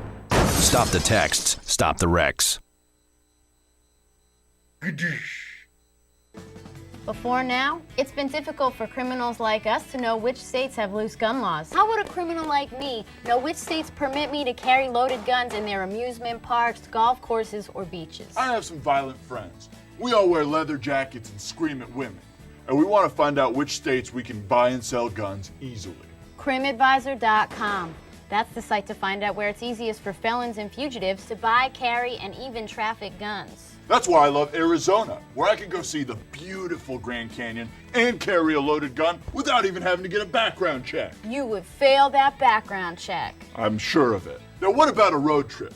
What states can I go to fill my trunk with guns and take it back home for my even more dangerous friends? CrimAdvisor has a list for that. That's so unreasonable. Our traffickers' top 10. Nevada. What happens in Vegas may have to stay in Vegas, but your guns don't. Bring them over to California and sell them. The market up there is hungry for guns.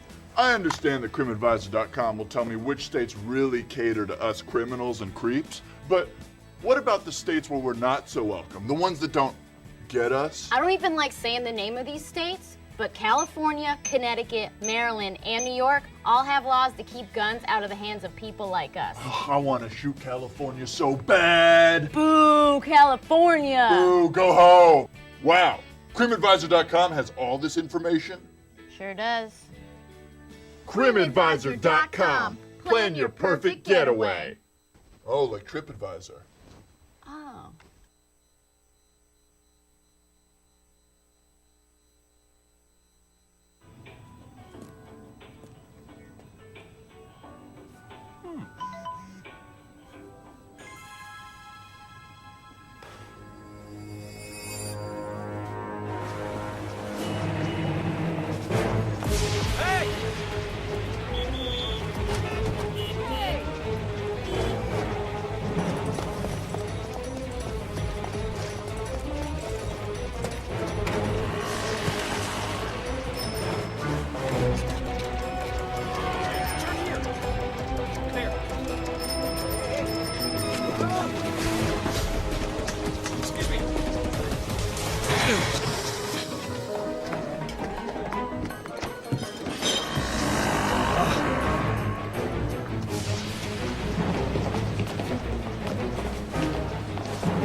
So, same time next week? Well, of course. Put away a few bucks, feel like $1 million. For free tips to help you save, go to Feed the Pig. What the frack? What the frack? What the frack? What the frack? President Obama, are you fracking kidding me? Reopen the EPA studies in Texas, Wyoming, and Pennsylvania. Fracking pollutes our oceans. Fracking poisons our water. Fracking makes climate change worse. Fracking relies on chemicals that cause cancer. Ban fracking now. Ban fracking now. Go on. Ban it. Ban fracking now. Please.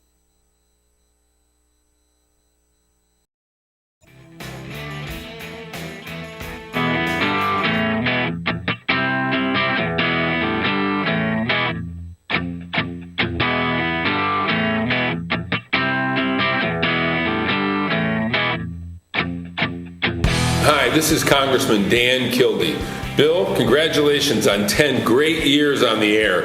It's always fun to come on your show, and I look forward to many more conversations with you going forward. Congratulations. Congressman Dan Kildee from Michigan, a good friend of the program. Thank you, Congressman, and we appreciate your good tidings for our 10th anniversary. President Obama giving a major speech yesterday at American University, making what the New York Times calls this morning a compelling defense of the Iran deal, and he making the point that while just the same as President John F. Kennedy back in 1963 went to that same stage in American University and made the argument that even though the Soviet Union was our principal adversary at the time, we should not consider military might the only option against the Soviet Union. We should also be engaged in diplomatic negotiations with them.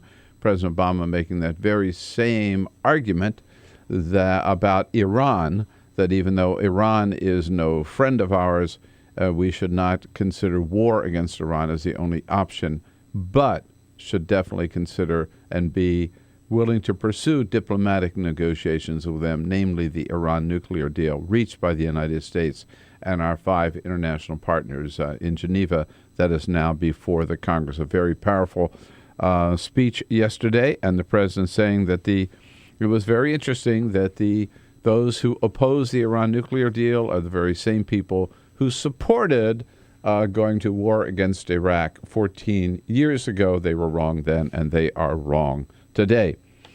That, by the way, was one of the two big issues that dominated the Republican forum up in Manchester, New Hampshire on Monday night with 14 of the Republican candidates, which I attended. All of the candidates said that they were against the Iran nuclear deal, meaning they were for war with Iran, and they were also against Planned Parenthood or for defunding Planned Parenthood. That is the latest issue the Republicans have seized as a major issue for 2016.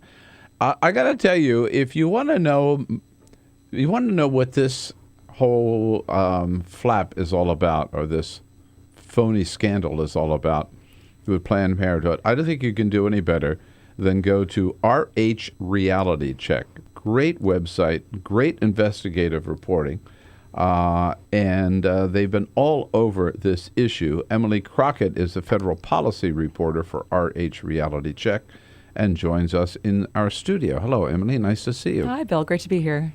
Thank you so much for joining us. Let's just so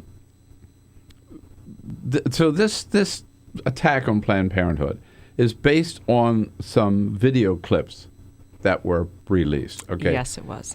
Tell us first of all about the group that released these video clips, and then what the video clips show and what the video clips are really all about. First, who's behind them? A group called the Center for Medical Progress. It is, in fact... I'm going to lower your mic just a little bit. Alrighty. So we can see you. All right, we've got the little camera there. Yeah.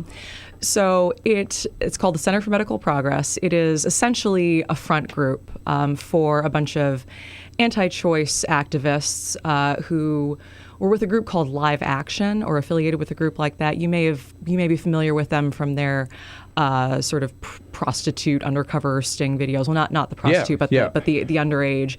This is the one where they were crying, "Oh, Planned Parenthood allows statutory rape," things like that.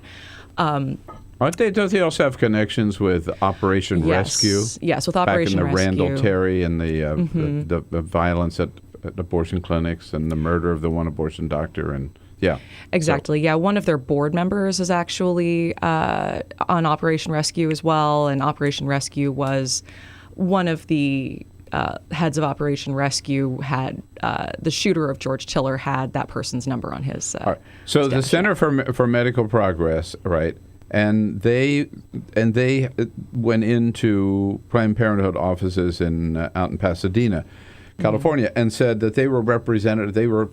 They presented themselves as working for a phony company, too, right? It was an elaborate 3-year sting operation. It was. They went to incredible lengths, and there's good reason to believe that they may have broken the law in doing this because they represented themselves to the IRS as a biomedical research company when they are nothing of the kind. Their entire purpose, the only thing that they have ever done as a company, has been to go to trade shows and go to Planned Parenthoods and take undercover videos and try to expose them. That's this company called the Center. Biomax. I think that's the name. Yeah. And they have this very like MS Paint logo. It's kind of goofy looking, but So they worked on this for years because they got themselves into some pretty serious trade shows and sort of insider booths where they just slowly built up a reputation for themselves by going to all these things. They passed background checks. They appear to have used some false identification, so that may also be a legal issue. So we've got IRS issues. We've got potential false representation or false ID issues. We also have the fact that California has a 2-party consent law for recording. And so the videos themselves may in fact be illegal. Of course, that all depends on the expectation of privacy that you can have in a restaurant, but it seems clear that that there is at least. And these were hidden cameras that they were using, right? Oh yeah. So they say and this has created such a big flap, and what I see yesterday, 8 states are conducting investigations, and Congress is going to hold hearings, and John Boehner is expressing all this alarm. But they claim that the video shows that Planned Parenthood is selling fetal parts for profit. They're saying baby parts, baby parts. Baby parts, right. Okay. That's what they say, because Right. it's just maximum shock value that they're going for. Sure. What's the truth? The truth is, A, they are not selling the tissue. B, it's not baby parts. It is fetal tissue. You're not a baby until you're born. I'm sorry. I know, expectant parents say it's an unborn baby, but it's a fetus medically until it is born. And this is a voluntary program that most of their affiliates don't participate in. Only a small minority of them even do this. And this is something that a lot of patients ask for. They've decided already to have a termination of their pregnancy, and they decide that they would like to do something, something worthwhile with this experience. And fetal tissue donation, it saves lives. It goes into really, really important research. It's the kind of stem cell research that could cure diseases like Alzheimer's one day. It got us the polio vaccine back in the day. It's a really important thing. And doctors actually say that, well, we actually do, for this kind of research, we actually do need products of abortions rather than miscarriage, because that's often been dead for a couple of days, and so it's not really viable. Medical researchers are really looking for this tissue and need this tissue. Yes. And federal law, my understanding is that federal law prohibits the sale for profit anyhow. Yes, right? It does. Funny thing about that federal law, fetal tissue donation was made illegal under Ronald Reagan in 1989, I think, but not in 1993, that ban was lifted. And a bunch of Republicans voted for that, including Mitch McConnell, John McCain, a lot of people like that. So this is a program that has been sanctioned for many years. And now all of a sudden, once some radical activists with live action under a different name come out with these bogus videos because Republicans have been trying to defund Planned Parenthood for years. Right. This has been their objective, and now they just basically have another excuse to hammer at it. That's what I was going to ask you next. Isn't this all about? This is part of the continuing effort to overturn Roe v. Wade and to make abortion illegal in this country. Absolutely. Yeah. Now, if they close Planned Parenthood. And how much of Planned Parenthood is actually involved with abortion-related activities? With abortion, about 3% of their services are abortions. 3%. So 97% are things like, Pap smears, breast exams, contraception, referrals for other medical services. And they have this whole talking point about how, Planned Parenthood doesn't really provide mammograms they're like. First of all, they do provide breast exams. Manual breast exams are valuable. Second of all, do people think that you can just walk into a radiology center and just say, mammogram, please? No, you have to get a referral from a doctor first, and that's what Planned Parenthood does. So that's one of these sort of talking points where they're basically trying to downplay the women's health aspect, because they know that people know that Planned Parenthood provides really valuable medical services to women, especially low-income women. And there are some areas of the country, in this other Republican bill, they're trying to say, well, we'll defund Planned Parenthood, but we'll make the funds available to other healthcare centers. Problem with that is that Planned Parenthood provides a disproportionate amount of the preventative women's healthcare services in this country. And so you cannot possibly take that massive volume of patients and just throw some more money at community health centers and expect that they'll be able to take that on. It's just not possible. You can't do it. And just look at Texas. Texas absolutely gutted Planned Parenthood funding a couple of years ago, and they said, we'll give more money to the other clinics. Of course they didn't. And it's been absolutely devastating for women's health in Texas as a result. About 800,000 fewer patients over there. Emily Crockett here from RH Reality Check on the so-called Planned Parenthood scandal. What it is all about. Don't believe a word of it is my advice, number one. Number two, do believe that Planned Parenthood is doing a great service in providing women's health care in this country. And maybe that Jeb Bush let the cat out of the bag. Maybe that's really what the Republicans are all about here. Your questions, your comments on Planned Parenthood, 866-55-PRESS. This is the Bill Press Show.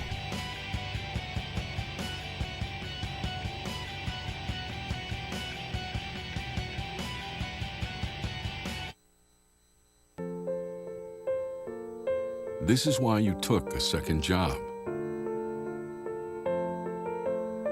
While you taught yourself how to fix the plumbing.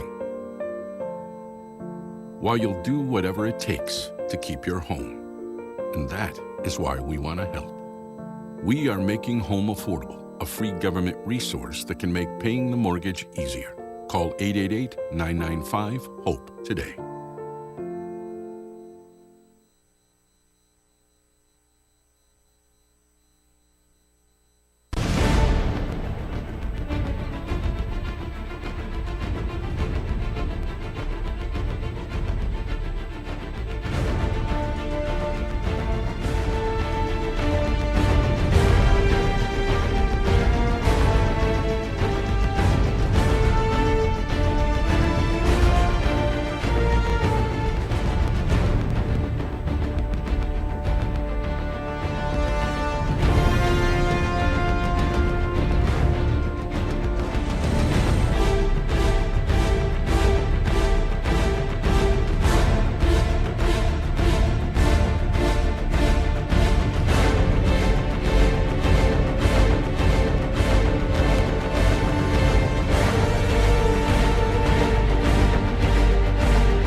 So, same time next week? Well, of course. Put away a few bucks, feel like $1 million. For free tips to help you save, go to Feed the Pig.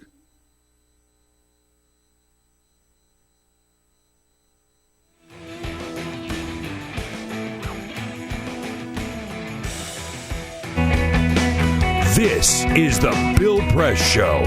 Here we go now, 12 minutes before the top of the hour. John Nichols is here from The Nation magazine as a friend of Bill for the entire next hour. Right now, Emily Crockett's here with us from RH Reality Check. Check it out, rhrealitycheck.org, just for basic, good investigative reporting, but especially these days on this phony Planned Parenthood scandal. Emily, this when Jeb Bush said, do we really need $500,000 or $500 million for women's health? Oh, boy. He kind of let the cat out of the bag, didn't he? He sort of did, yeah. It was such a Freudian slip. Like, I believe him when he says he misspoke. Like, I'm sure he meant, well, we don't need $500 million for Planned Parenthood. But it is telling that he said we don't need $500 million for women's health because... That's what Planned Parenthood is all about. So A, that kind of shows that he subconsciously associates Planned Parenthood with women's health. Exactly. And B, he also just is saying what the rest of the Republican Party is thinking, which is that women's health is a women's issue, and so it's not that important. Not that important for all the rest of us. Yeah. Before we move on, let's say hello to Rose calling from out in Ligonier, Indiana. Hi, Rose. Hi, morning, Bill. Yeah, how you doing? Hanging in there. Brief comment is the Republicans try to have it both ways. They complain about the welfare rolls, the cost of the food stamps, but this helps prevent all these pregnancies that add to it. Yeah, right.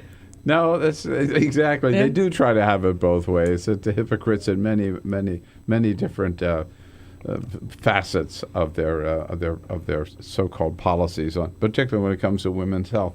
So, Emily, the other thing is, these videos don't really show what they purport to show, or they, at least originally, right? I mean, they're Right. heavily edited. Heavily edited.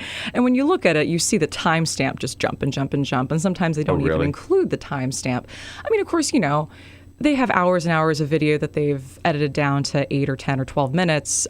So, of course, they're going to be edits, but these are particularly deceptive edits. So what they did is they presented themselves, we're with this company, and we depend on fetal tissue for our research, and so we want to talk to you about making a deal, basically. Yeah, right? and And they take them out to lunch, and then And they visit their offices. They go back in the lab and take, grisly images of, tissue in a little pan. And they misrepresented themselves to do this, as I said. That this was a long, long operation. They built themselves up for 3 years so that Planned Parenthood affiliates would trust them, et cetera, et cetera.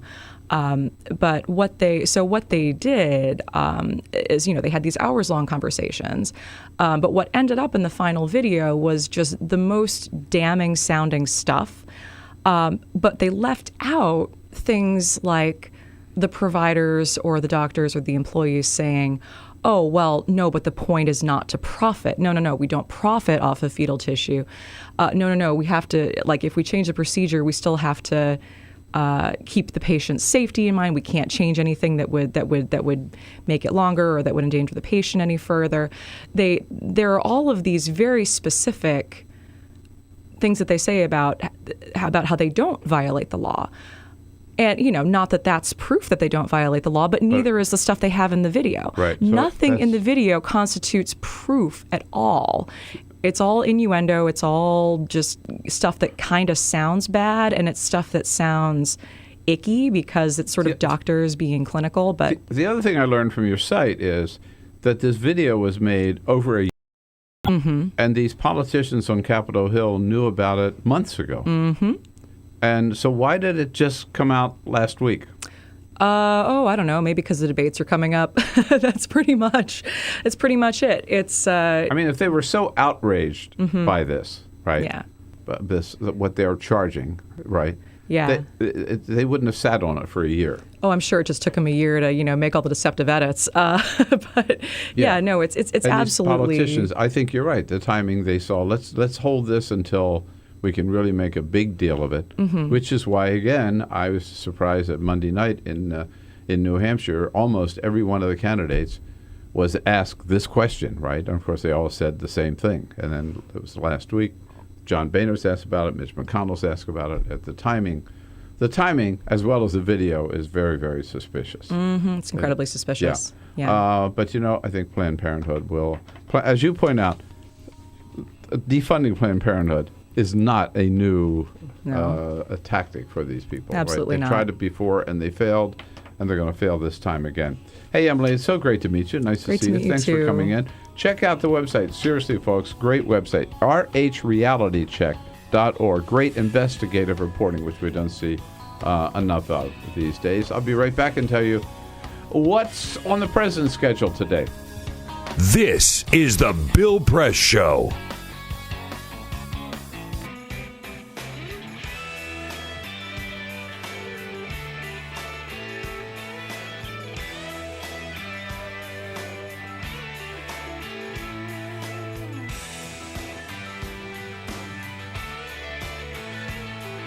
Hey, what a great third hour we've got coming up here. We're going to lose you on Free Speech TV until 5 p.m. Eastern. Hope you'll watch then. But if you want to watch right now, go over to TawkrTV, youtube.com/TawkrTV. Scott Walker's going to be on the big stage tonight. He's number 2 or number 3 in all the national polls. John Nichols knows him better than anybody's. John Nichols writing the cover of the most recent This Week's Nation magazine about Scott Walker. He'll be in studio with us for the entire hour as a friend of Bill. You won't want to miss it. Stay tuned for hour number 3.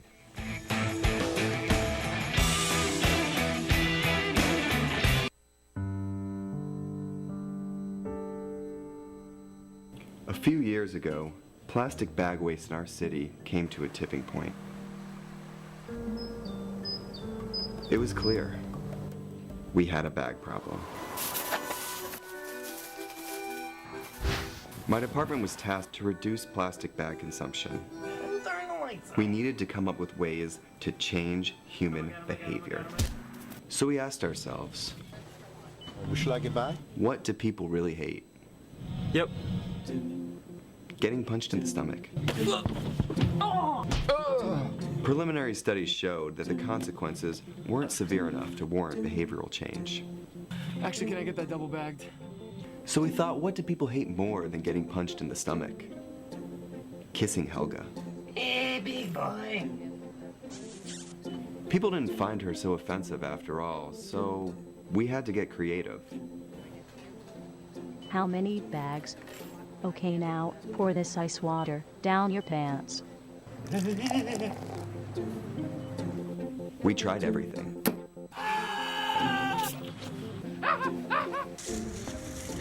Eat the threat.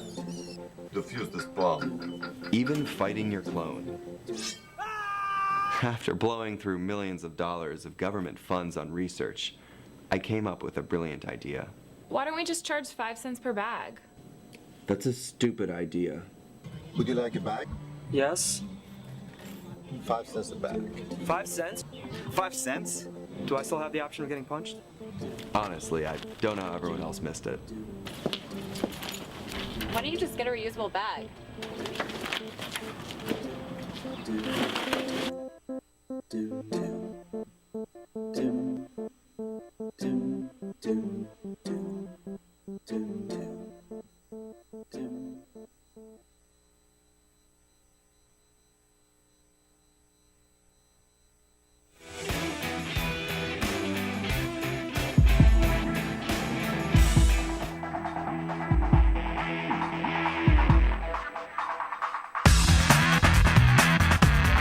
This is the Bill Press Show.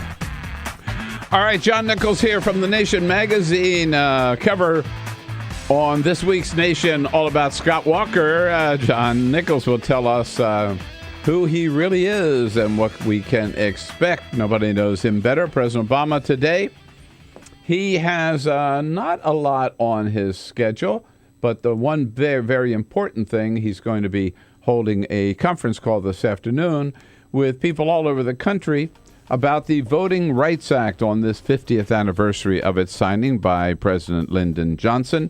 He'll be joined by Attorney General Loretta Lynch and Congressman John Lewis. We have our briefing with Press Secretary Josh Earnest at 12:30 today. Again, back with John Nichols from The Nation magazine, and then Adam Smith from Public Campaign, talking about all the dirty money in politics. We'll be right back for hour number 3. This is the Bill Press Show.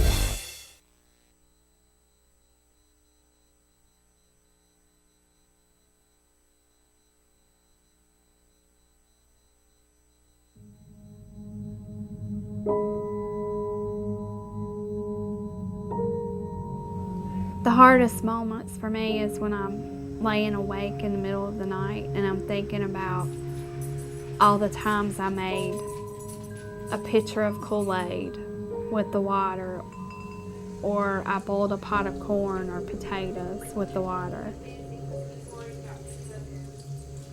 Those thoughts just stick with me in the middle of the night, and I feel horrible as a mom that I didn't know that something was wrong, but how could I have known? There's no way I would have known.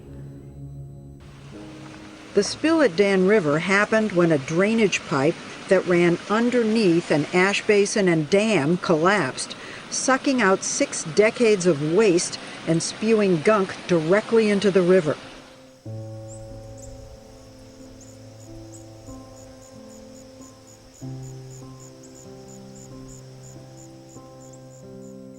husband and I just kind of looked at each other like, should we be concerned? We live right next to an ash pond, and this was coal ash spilling into the Dan River, and we learned at that point all of the toxins that were included in coal ash.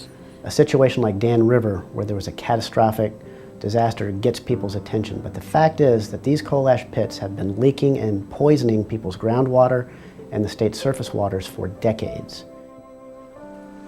Coal ash is the residue left behind after coal is burned in a coal-fired power plant.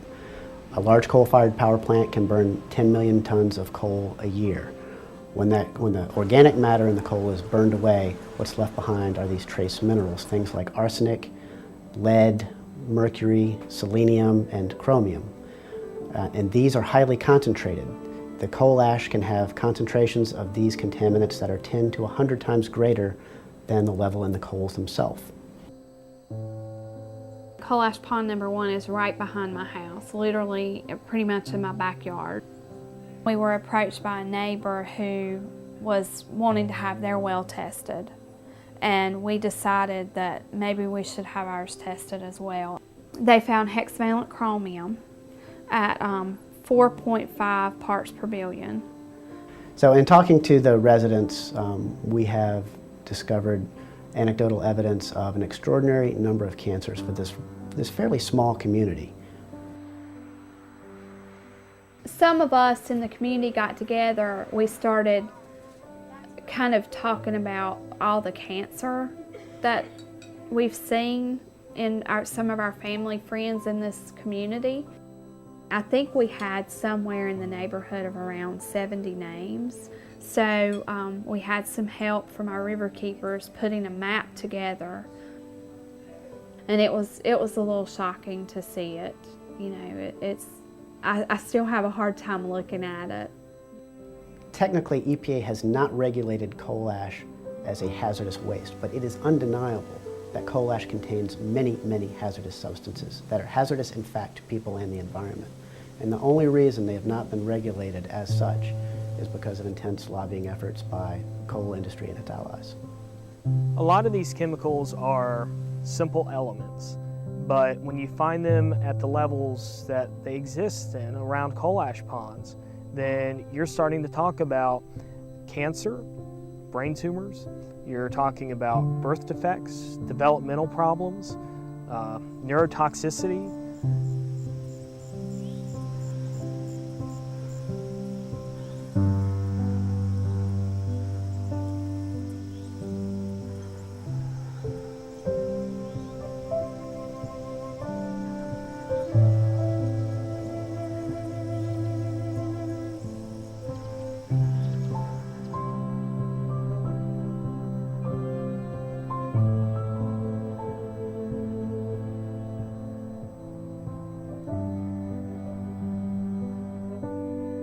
We began to look at legal options, cases that we could bring in court to protect communities and their citizens from these toxic leaking time bombs. In 2002, North Carolina enacted a public financing mechanism for judicial elections. This kept private money out of judicial elections. The repeal of the public financing program in judicial elections in North Carolina creates a dangerous precedent for all, and it gives corporate polluters and other special interests the opportunity to elect the judges that they want. And this is important for us all. Everyone should care about this. Because when you think about the fact that the state and the federal government have basically abdicated their responsibility to regulate these issues, the state courts are the last stopgap. I think this is no longer a problem that's going to go under the radar. It has been exposed, and I am confident that we will ultimately, with the facts, win out and ensure that we have protected waterways. And so this is something that we all should care about.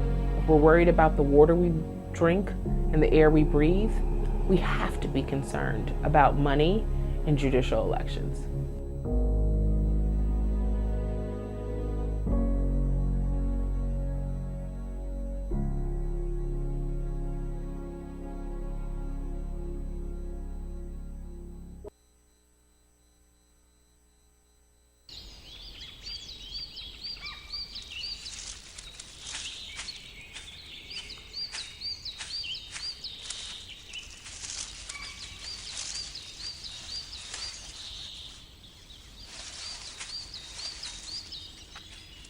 At Earth Justice, we defend the environment in the courtroom. Join our fight. When you take a seat, you take a stand. Earth Justice, because the Earth needs a good lawyer. The average text takes your eyes off the road for nearly 5 seconds. At highway speeds, that's enough time to travel the length of a football field. Stop the texts, stop the wrecks.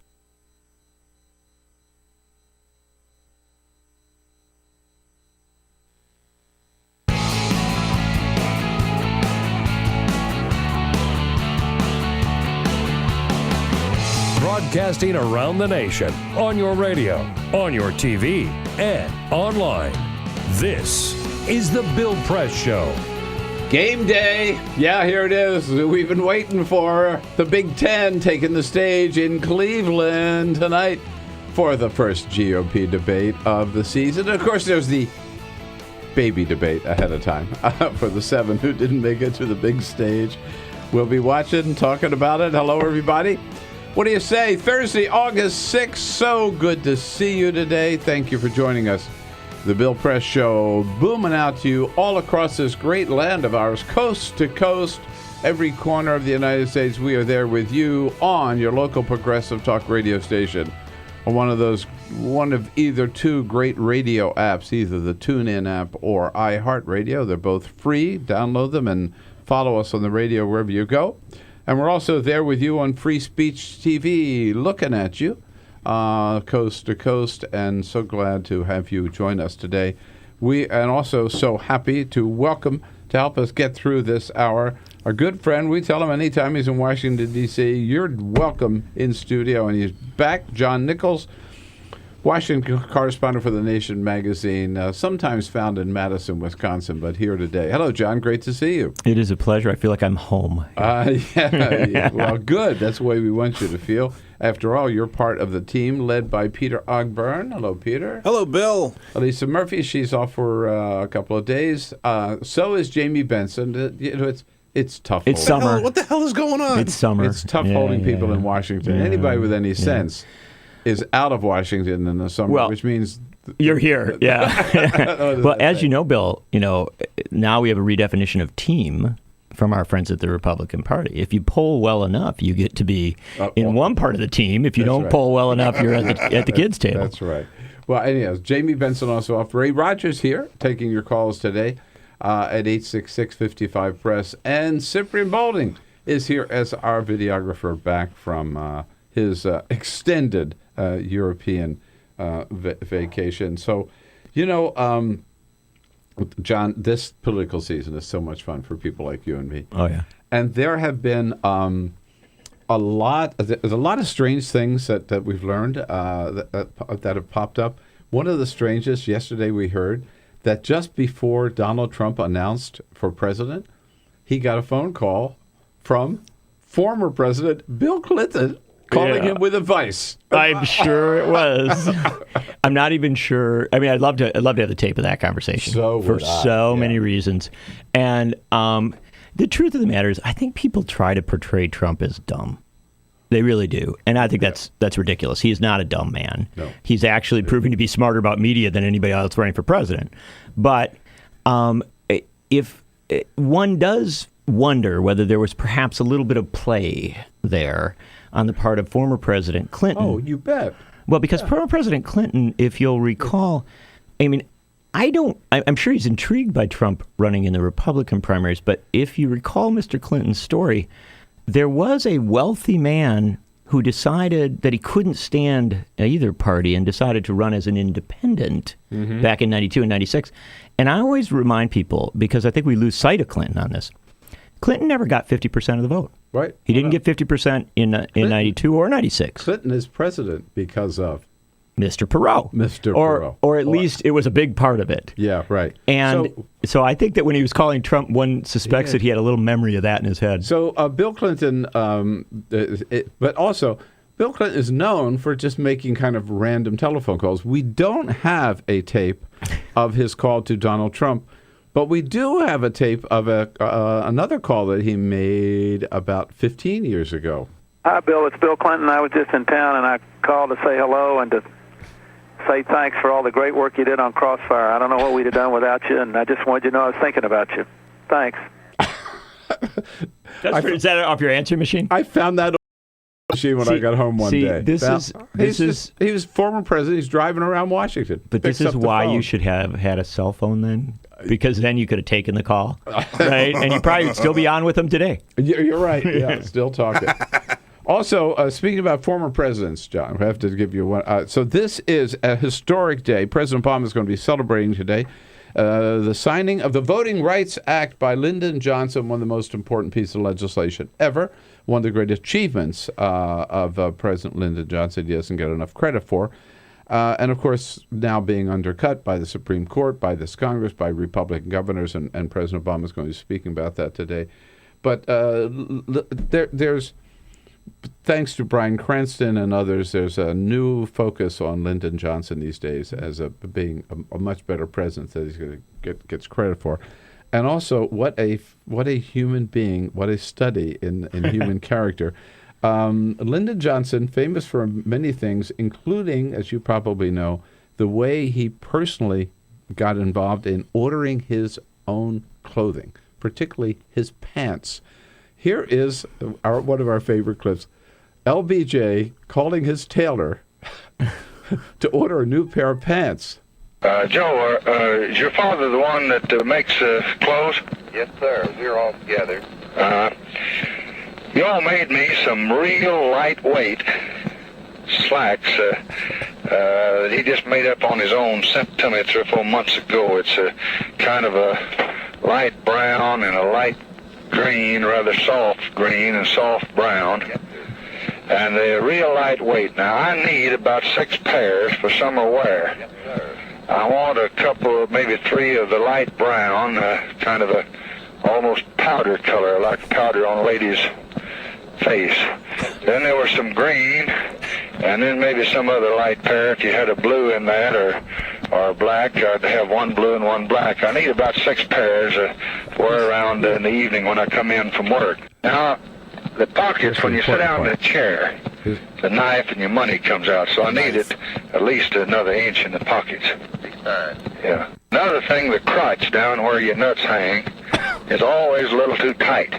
So when you make them up, give me an inch that I can let out there, because they cut me. They're just like riding a wire fence. These are the best that I've had anywhere in the United States. But when I gain a little weight, they cut me under there. So leave me, you never do have much margin there. Let's see if you can't leave me about an inch from where the zipper ends, round under my, back to my bunghole. So I can let it out there if I need to. There you go. Unimaginable. Talk about the detail. Yeah, I had never heard that before. Down to the last Really? inch. Yeah. No, I never so heard great. that. Do you know the weird thing about that is There's a lot of weird things about that. Obviously, I'm intrigued to know that the president was carrying a knife. Yes. Oh, yeah. Your knife falls out. That's interesting. Right. Mm-hmm. He is a son of a rural area where you're cutting things on the farm and stuff, so I don't doubt it. Knife falls out. The other thing about it is, 2 things that are The really... belch in the middle of the call? Yeah, well, that's classic. But the other thing about it that I think is, number one, he was buying American-made. All right. More power to him. Yes. Yeah, supporting American industry. Number 2, that is very typical of Johnson in another sense. He was arguably our most hands-on president. I mean, no, I'm serious. He got involved. He called people. And one of the reasons, we're talking about the Voting Rights Act. We're talking about civil rights. One of the reasons that civil rights advanced as it did, and there are many reasons. Remember, we had the assassination of a president. We had a march on Washington. We had horrible, tragic events in the South, all these things going on. One of the reasons it advanced was that Lyndon Johnson would personally call congressmen up to the White House, and they didn't leave until they committed. Oh, totally. Yeah, and that's real. I mentioned Bryan Cranston in this play, All the Way, which is going to be now made into a movie with Bryan Cranston starring in it. Man, I have to tell you, you just see LBJ at his best. He got to particularly those Southern senators. Yeah. Right? And this was, and we were, we had apartheid in this country. We had an apartheid in this country. We don't use that term as often as we should. We were a completely divided country, and we had a political infrastructure that allowed that The Democratic Party itself Right. was structurally, fundamentally flawed in this regard. Power rested in a group of Senate chairs and some House chairs. And Johnson, one of them, in a sense, a Southerner, guy who'd been a leader in the Senate, he came to Who had power. voted against civil rights. Yeah. And then Turner, and he He went came to to Richard power Russell and those and he other made senators.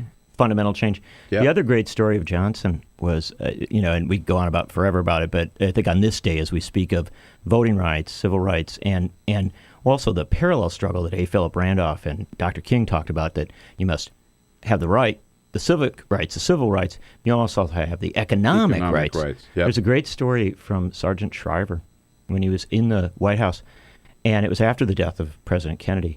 And Johnson pulled him aside, and if you read the story, it was actually like basically had his hands on Shriver's collars, and he's saying, "I want you to know that I know how people talk about me. I know how some people think about me. I want you to know I am absolutely committed to this poverty thing.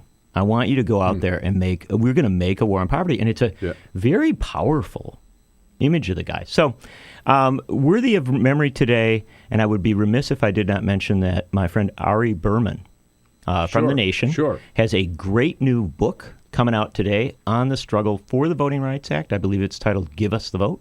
Oh, wow. We've got him in studio next week. Yeah. Is that right? We haven't talked good. about it. Really, He's been in before. But this is an a lot. important book. Oh, that's great. Important That's good to know. Yeah. Now, I got to get to this week. My Nation magazine came yesterday morning.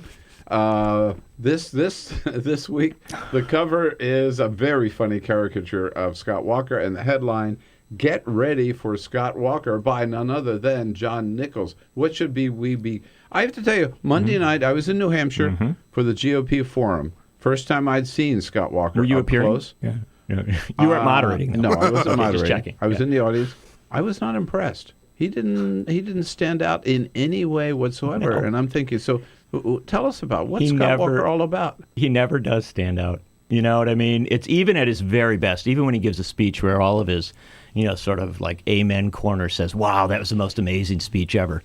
It's almost always what you, Bill, as well, I would say in the most poetic term, hack. No, a guy who's been around politics all your life, right? You've heard a million speeches like Scott Walker's speech. It's, a little bio, a little, policy, some stolen lines from Ronald Reagan, tons of stolen lines from Ronald Reagan. The thing to understand about Walker is it's not the speech. It's not the debate performance. It's not all the stuff that we tend to look up front on the surface. Scott Walker is the most hardworking and determined politician, maybe in the country. And that hard work and determination means he gets up 2 hours earlier, makes 10 more calls, travels 10,000 miles more. He is... So is he the man to fear in 2016 for Democrats? Is he the one who's going to get the nomination, do you think? As a potential default, not somebody who it's handed to by any measure. Right. But let's understand the dynamic. He could just out-hustle everybody else. He will work harder, and you know what? He also is absolutely reliable. I have a line in the piece that says, his reputation on getting the facts straight is a little shaky. He's called out a lot for being wrong, changing position, stuff like that. Never lies to a billionaire.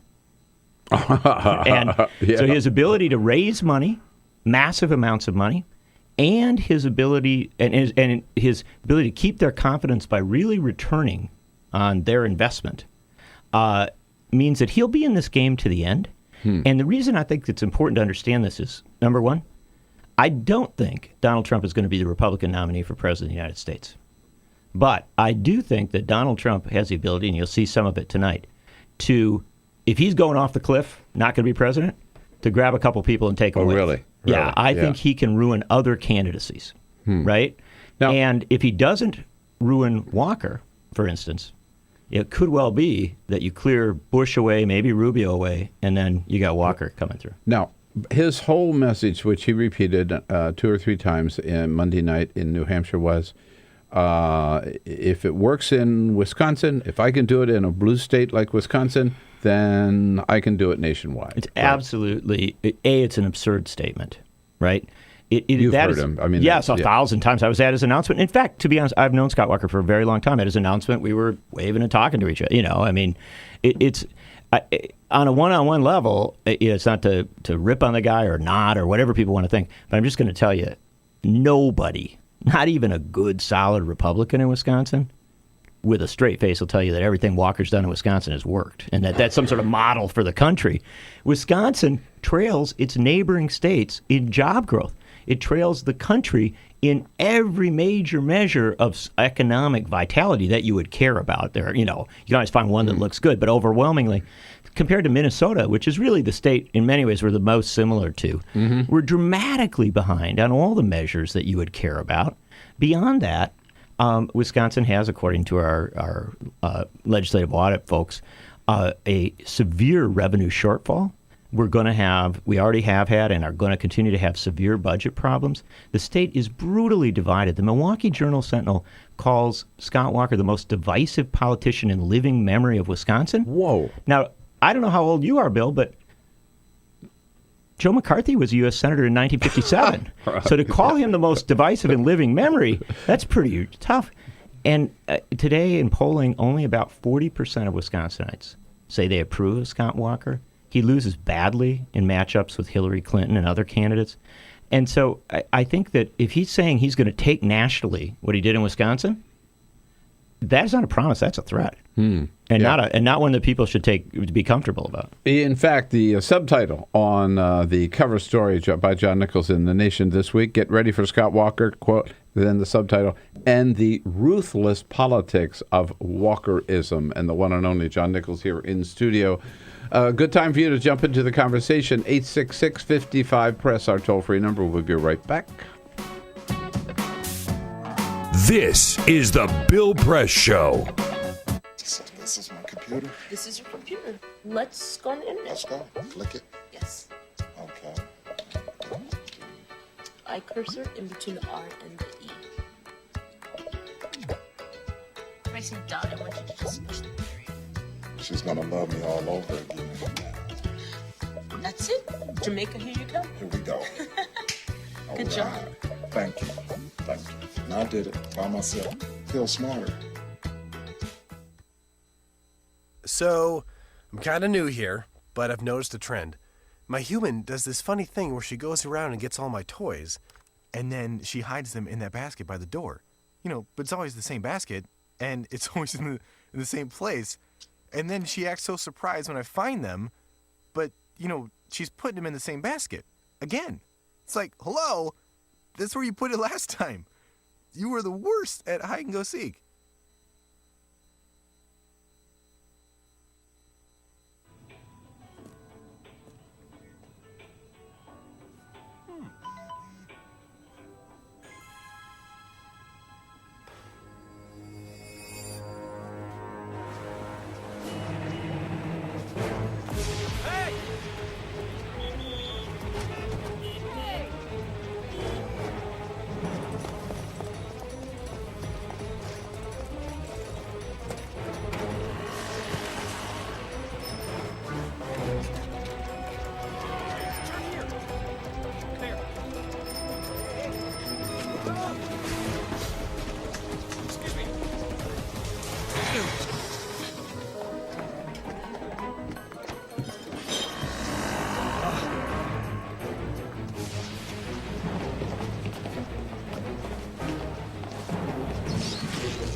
So, same time next week? Well, of course. Put away a few bucks, feel like $1 million. For free tips to help you save, go to Feed the Pig.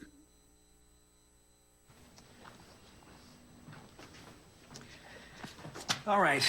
I know this isn't any fun to talk about, but we should. Okay. So who's going to do what? I'll pack the dead batteries. Great.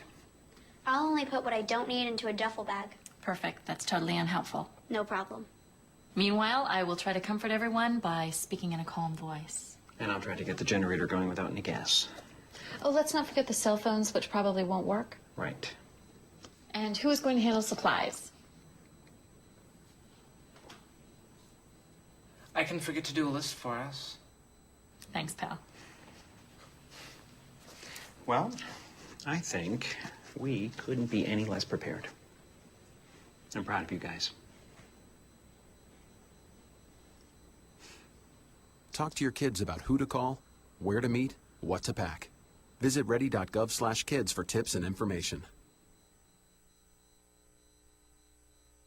Hey, thanks for stopping by. You know, I followed your character since the first episode. I'm a big fan. Big fan. Thank you. And listen, your storyline, it makes for incredible TV drama. Thing is, your drug use is very adult content. Too adult for the kids. So I'm gonna have to block you. Oh, man. Yeah. Well, have a good one. You're a nice lady.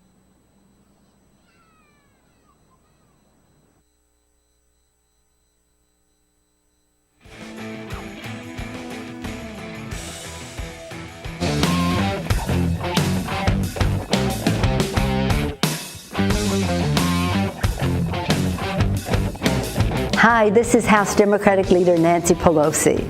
Bill, congratulations for 10 years of communicating progressive activism on the Bill Press Show.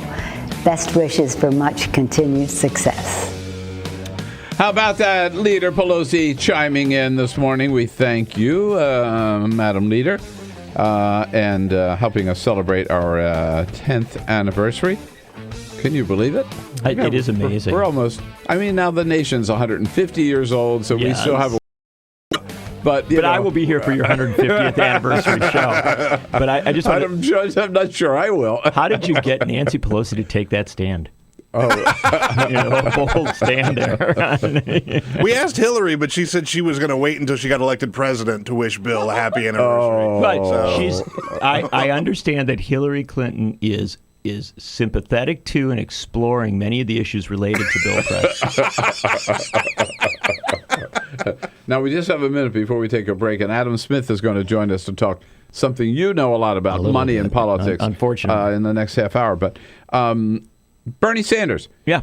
Your last cover story was about Bernie. Interview with him. Can you believe how well he's doing? No, I'd be very honest. I have covered Bernie Sanders forever. I have interviewed him. I've talked to him. I've introduced him at events, moderated panels with him. I've always been impressed with Bernie Sanders, as I think you have. Absolutely. But if you had said to me, the guy's going to go out there, and there's talk this weekend, he could have tens of thousands of people out in Seattle. I'll bet he will. And Portland, Seattle, and L.A. Yeah, those are going to be sympathetic, I think. Bernie territory. But also the poll numbers are striking. And I'll just say very bluntly that, this candidacy is doing well, not just because of Bernie Sanders. I think it's really doing well because it happens the issues he's talked about for about 40 years are now very central to our politics, particularly those core economic inequality issues. Economic populism, it is the issue for 2016. I'm telling you. And Bernie, it's always what he's all about. Yeah, for him, it's a default position. Yeah, you got it. Is the Bill Press Show.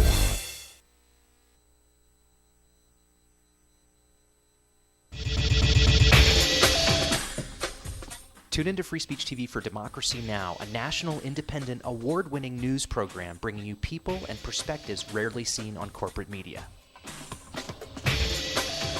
Grunt work. Love it, hate it, useful, not useful. Necessary. Our social entrepreneurs are people who have been on the front lines of social change. I've learned so much from talking with them. This is Cafe Impact, and I'm Jonathan Lewis. I will say that I think is a challenge for anyone, especially the new workforce as they come in, is the ability to accept grunt work with grace. The most boring, awful details are the most important elements of doing this work. From the way you save names in your Rolodex to the way you bank and you deposit checks. The truth is, this work isn't glamorous, it's rewarding. You don't go into this for the glamour, you go into it for the impact. And so it takes that determination to do the scut work to actually get anywhere. It can be really challenging in a first job for someone who's coming out of finishing school to have the enthusiasm that they do to make the type of social impact that they've dreamed of. And now they're here in this first job, and all of a sudden they're shouldered with all this grunt work. And they don't understand, and they don't get it, and they're resentful. Talk more about the power of answering phones. Sure, I did that myself, took out the trash, cleaned offices when I had to, and it's all good. There's power in being a good team player and in being somebody who sometimes has to support other people's leadership before you get to have your own moment in the sun. Is it hard to wait?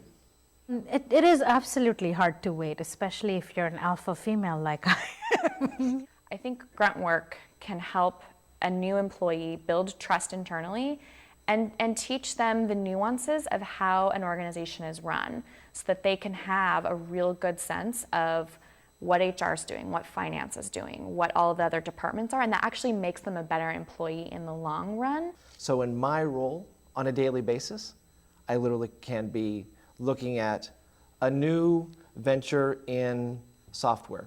We could be looking at a microfinance deal. I could be making coffee, taking out the trash, and riding a tractor on any given day.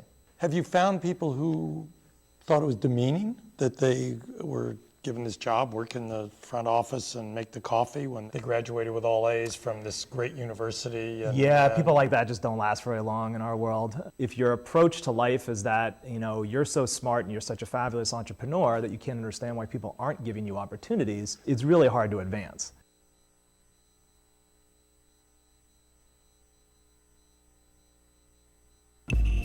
Tune in to Gay USA with hosts Ann Northrup and Andy Hum for in-depth coverage of lesbian, gay, bisexual, and transgender news. Watch Gay USA every week, only on Free Speech TV.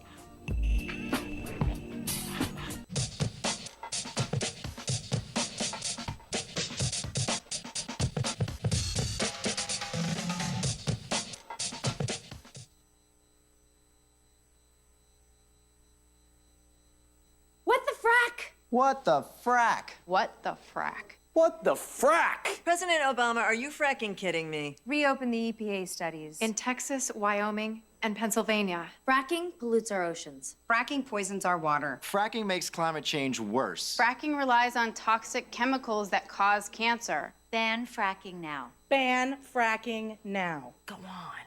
Ban it. Ban fracking now. Please.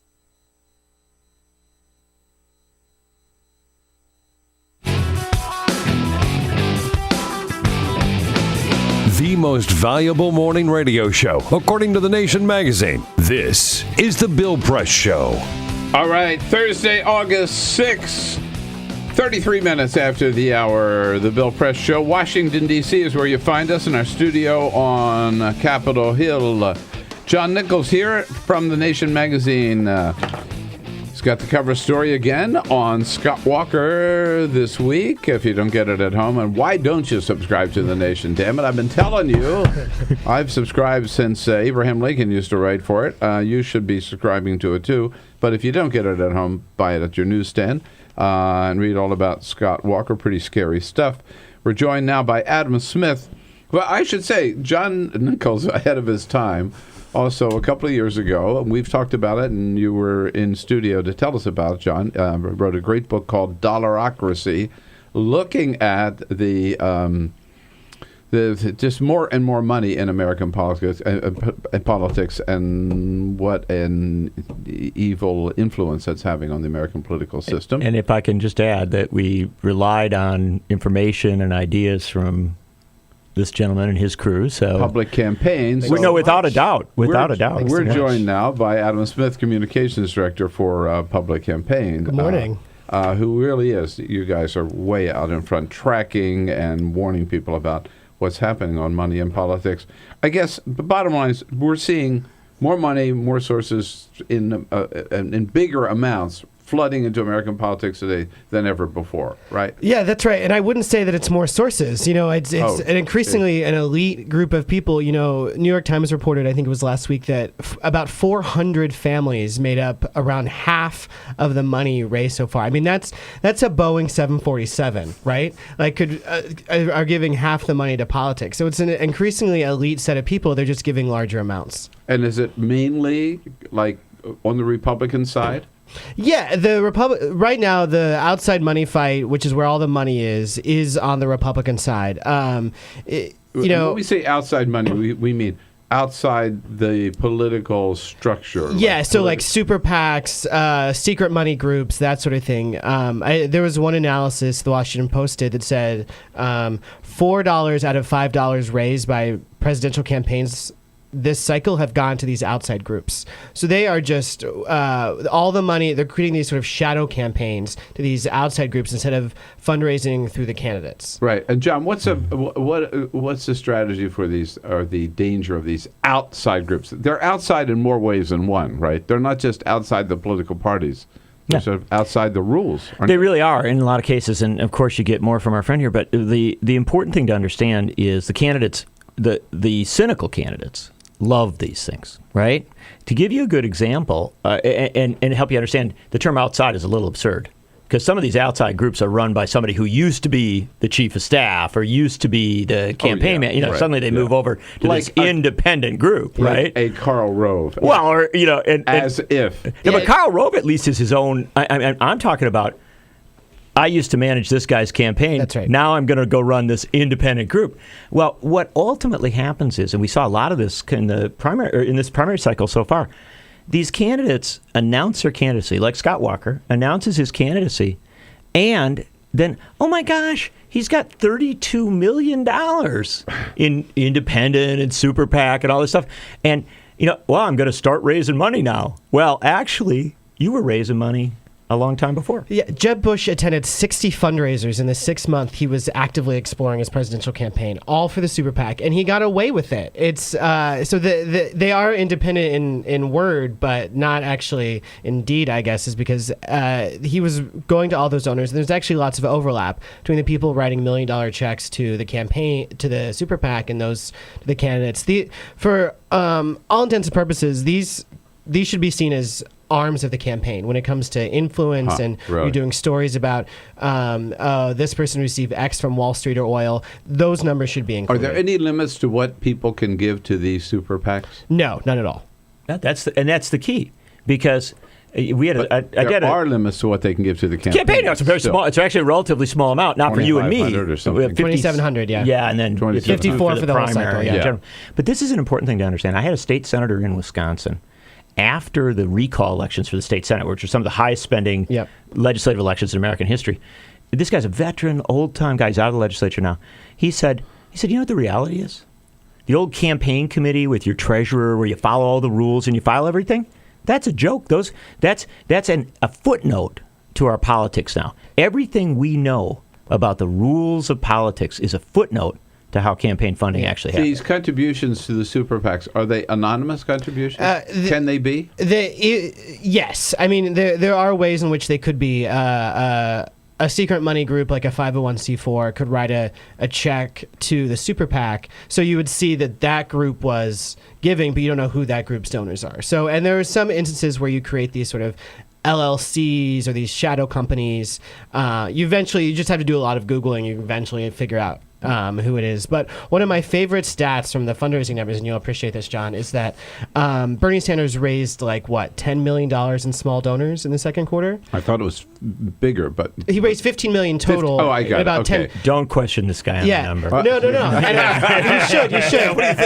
But Jeb raised only 11.5. Yeah, they were almost the same. And his were 80% in max donations, right? And so it was super interesting that Bernie has this huge grassroots base. Jeb has no base other than these really rich people. Mm-hmm. But because there's a super PAC, Bernie outraised, I think, every Republican candidate in the campaign committee except for maybe Jeb Bush. Okay. But because he doesn't have a super PAC, he doesn't have all that extra money. And there's one candidate on the Republican side who is doing small donors, and it's a very interesting guy. We'll see him tonight. Ben Carson. Yeah, absolutely. It's really interesting that and the only reason I point this out is for listeners who think this is only Republican, only Democrat. Reality is that there are candidates occasionally who can really do a small donor-based campaign.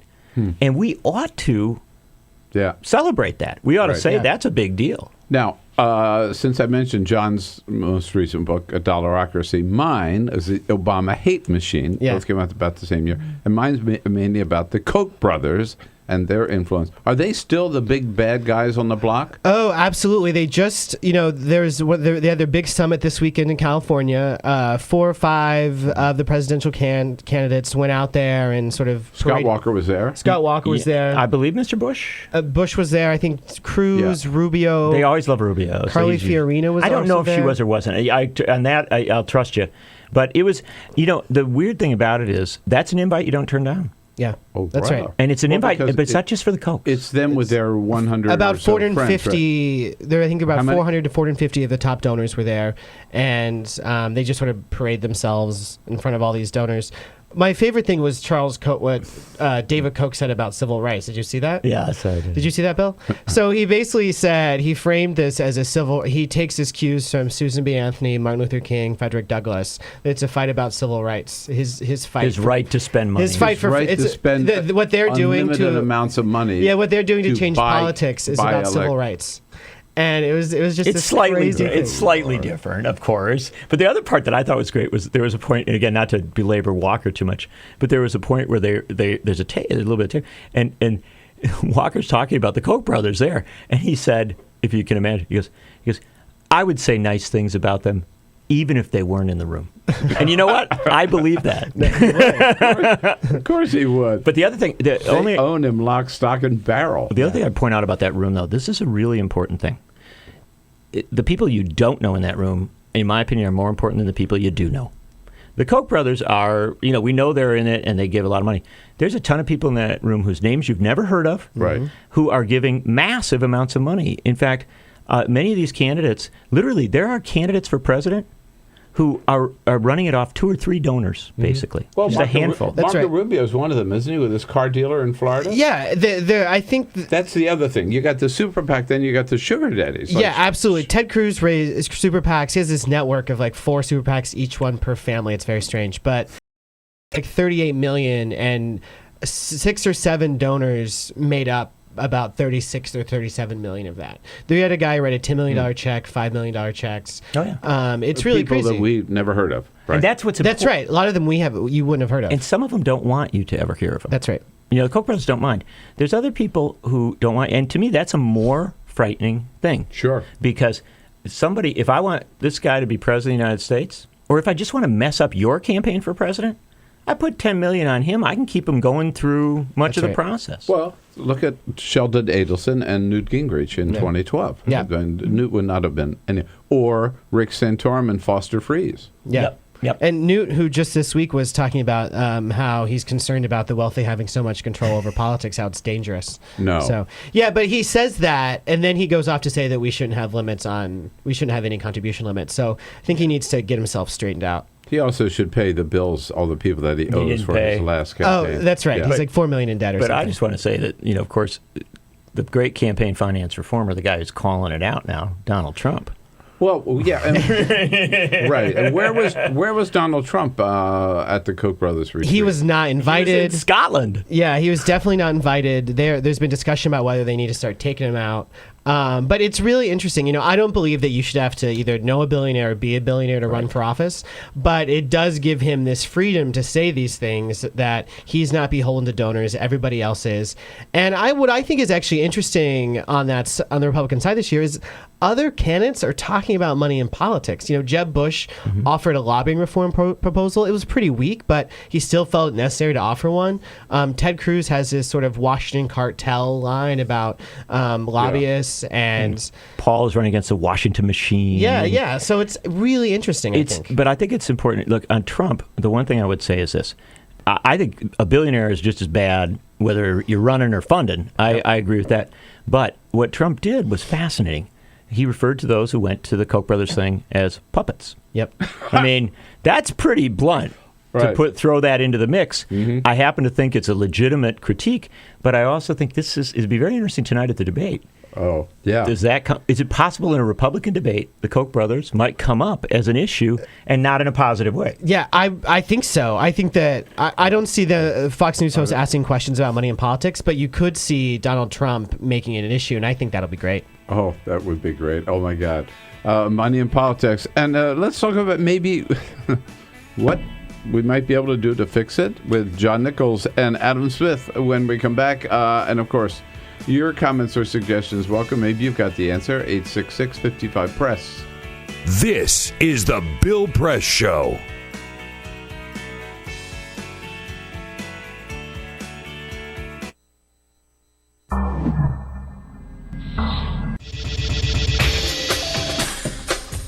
Tune into Free Speech TV for Democracy Now!, a national, independent, award-winning news program bringing you people and perspectives rarely seen on corporate media.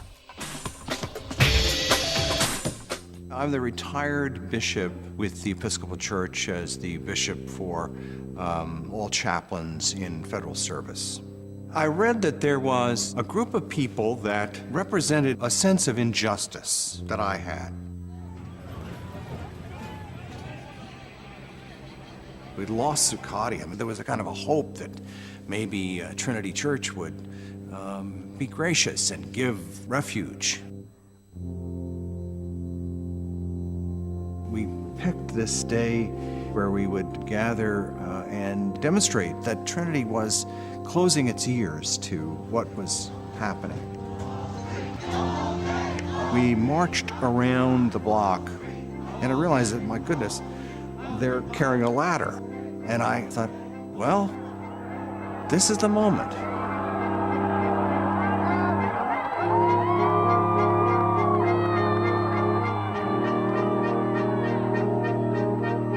You could feel a spiritual presence. You could feel a certain something.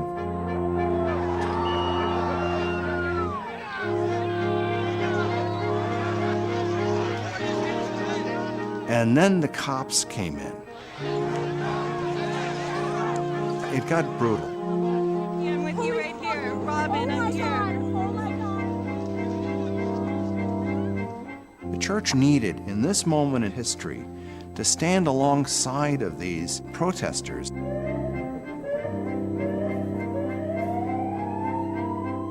truth of Christ is found in the pews, is found in the institutional church, but it is also found in the streets. It's found in the honesty and the integrity, the insistence of people that you find in Occupy Wall Street.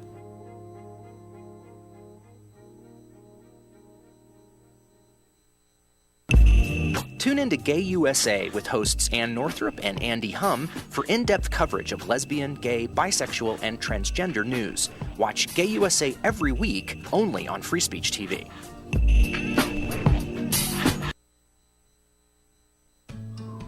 You wouldn't let money just blow out of your house. So when your AC or heater is on, make sure the doors, windows, and fireplace flue are shut tight. If you're headed out, turn down the AC or lower the heat by 10 degrees. And always keep your water heater set at 120. A little bit of common sense goes a long way. Get more great tips at energysaver.gov.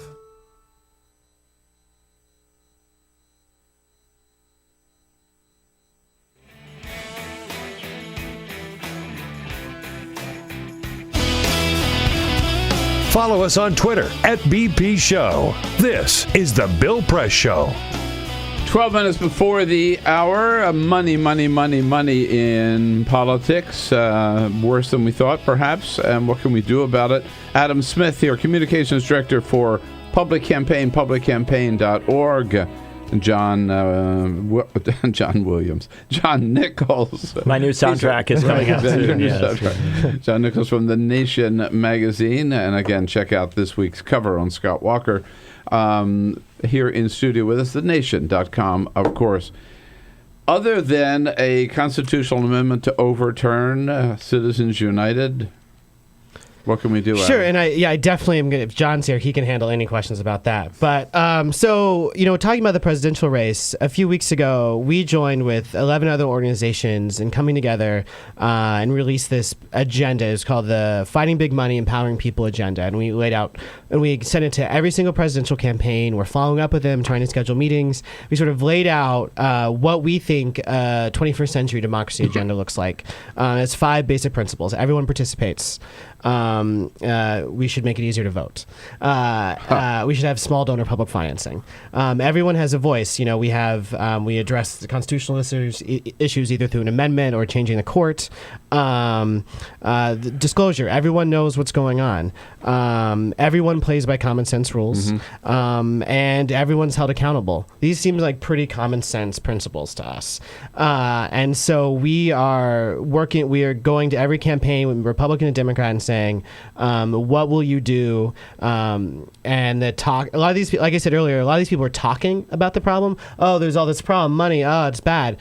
But talk is not enough, and I think that voters are already so cynical about politics that they know that there's a problem, and if you just say, the problem's bad, they're just going to shut down. And a more effective message is say, the problem is bad, here's what I'm going to do to fix it. And so those are sort of the things that we're going to be pushing and that we think presidential candidates should be And how talking many about. of the 17 Republican candidates have said, I'm on board? We are still working on them. We do not have any endorsements of the whole plan yet, but we'd be interested in people coming forward say, I believe in a few parts of this plan, even if they wouldn't accept the whole thing. What do you think, John? Well, I think maybe they should have sent it to the Supreme Court rather than the candidates. But no, I think it's important to go to those Republicans. I think that is an absolutely vital thing. The American Friends Service Committee, the Quakers, are up in New Hampshire and out in Iowa doing a similar thing where they're literally confronting the candidates about how politics, governance is influenced by military contractors and money and stuff. And so I think these interventions are really important, and I think that we're going to be done for as a democracy if grassroots citizens don't feel it is valid and necessary to go up to candidates of both parties and say, I want you to do better. So I know it's hard to talk, but I don't give up on anything. Too. This is part of the core message of Bernie Sanders as well. Yeah. And that I find it's a message that resonates, just like part of the economic populism and the minimum wage and all this other things. Because I don't think they're separate. I don't think people see the separation. This message resonates with voters. And if I can just make a pitch, I believe that there is space for one of the Republicans, one or two of them, to actually step up on this and just to say, this is absurd. We know why we're not, because what Donald Trump has proven is the base of the party hates the leadership, right? They really are mad at their leaders, right? So if I was another candidate other than him, what I might well say, if I was a Mike Huckabee or a Ben Carson, what I might well say is, you know what? Part of why this thing is a mess is the money. I agree. And if you look at polling, any of that stuff, a New York Times poll this summer found 80% of Republicans agree that the money has too much influence in politics. Whoa. Right? And it's there's no issue in American politics that is such cross-partisan support than money and politics issues. And I think that you're absolutely right. And you're right that, when pundits talk about money and politics, how they say voters don't care because they don't see it in the polls. But people don't see, like you're right, a separation, a distinction between economic issues and money and politics issues. They think they can't get ahead because money has too much influence in Washington. Dysfunction in government, people say they're worried about dysfunction in government. They say that's because they're worried about money and politics. Yeah. I think so. This is such an important issue, and nobody's doing more about it than the two of you. We appreciate so much your time here. Thanks for having me. Adam Smith, thanks for coming in. Mr. Nichols, this is your home in Washington, D.C. Remember that. Don't let anybody sit in this chair. We'll see you again soon when you're back, and I'll be back with a quick parting shot. This is the Bill Press Show.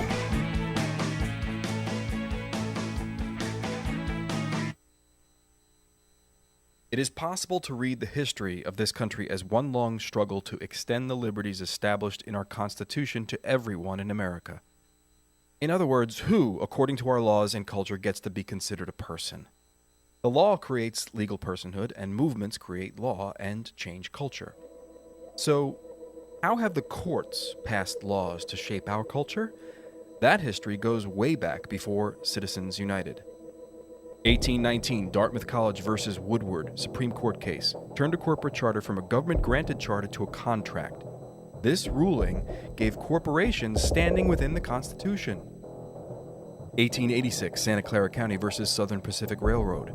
Though the court did not rule on corporate personhood, the decision was subsequently cited as a precedent to hold that a private corporation is entitled to the same 14th Amendment rights of due process and equal protection as human beings. This makes it impossible for us to make laws that treat local businesses any differently than giant multinational corporations, even if their business practices are deemed to be harmful to workers, the environment and communities, or if they have a history of violating the law. Hale versus Henkel, 1906. The court granted corporations the Fourth Amendment search and seizure protection. Dodge versus Ford Motor Company, 1919. The Michigan Supreme Court says the business corporation is organized and carried on primarily for the profit of the stockholders. Stockholder primacy is established. The purpose of the corporation, according to the court, is no longer to serve the public good, as it had been. It is now to maximize profit for shareholders above all else. Pennsylvania Coal Company versus Mahon, 1922. Corporations get the Fifth Amendment takings clause, meaning if you pass a regulation that impacts a corporation's ability to make a profit, that is deemed a taking, and they can sue for the right to future profits lost. This creates a chilling effect, and local and state governments become much more hesitant to pass laws in the public interest for fear that corporations can claim loss of potential profits that cities and states will be on the hook to pay. Buckley versus Vallejo, 1976. The Supreme Court rules that spending money to influence elections is protected under the First Amendment, in effect saying that money is speech. Citizens United versus Federal Election Commission, 2010. Today, the Supreme Court of Chief Justice John Roberts declared that because of the alchemy of its 19th century predecessors in deciding that corporations had all the rights of people, any restrictions on how these corporate beings spend their money on political advertising are unconstitutional. The court's ruling threatens to undermine the integrity of elected institutions across the nation. It's a rejection of the common sense of the American people.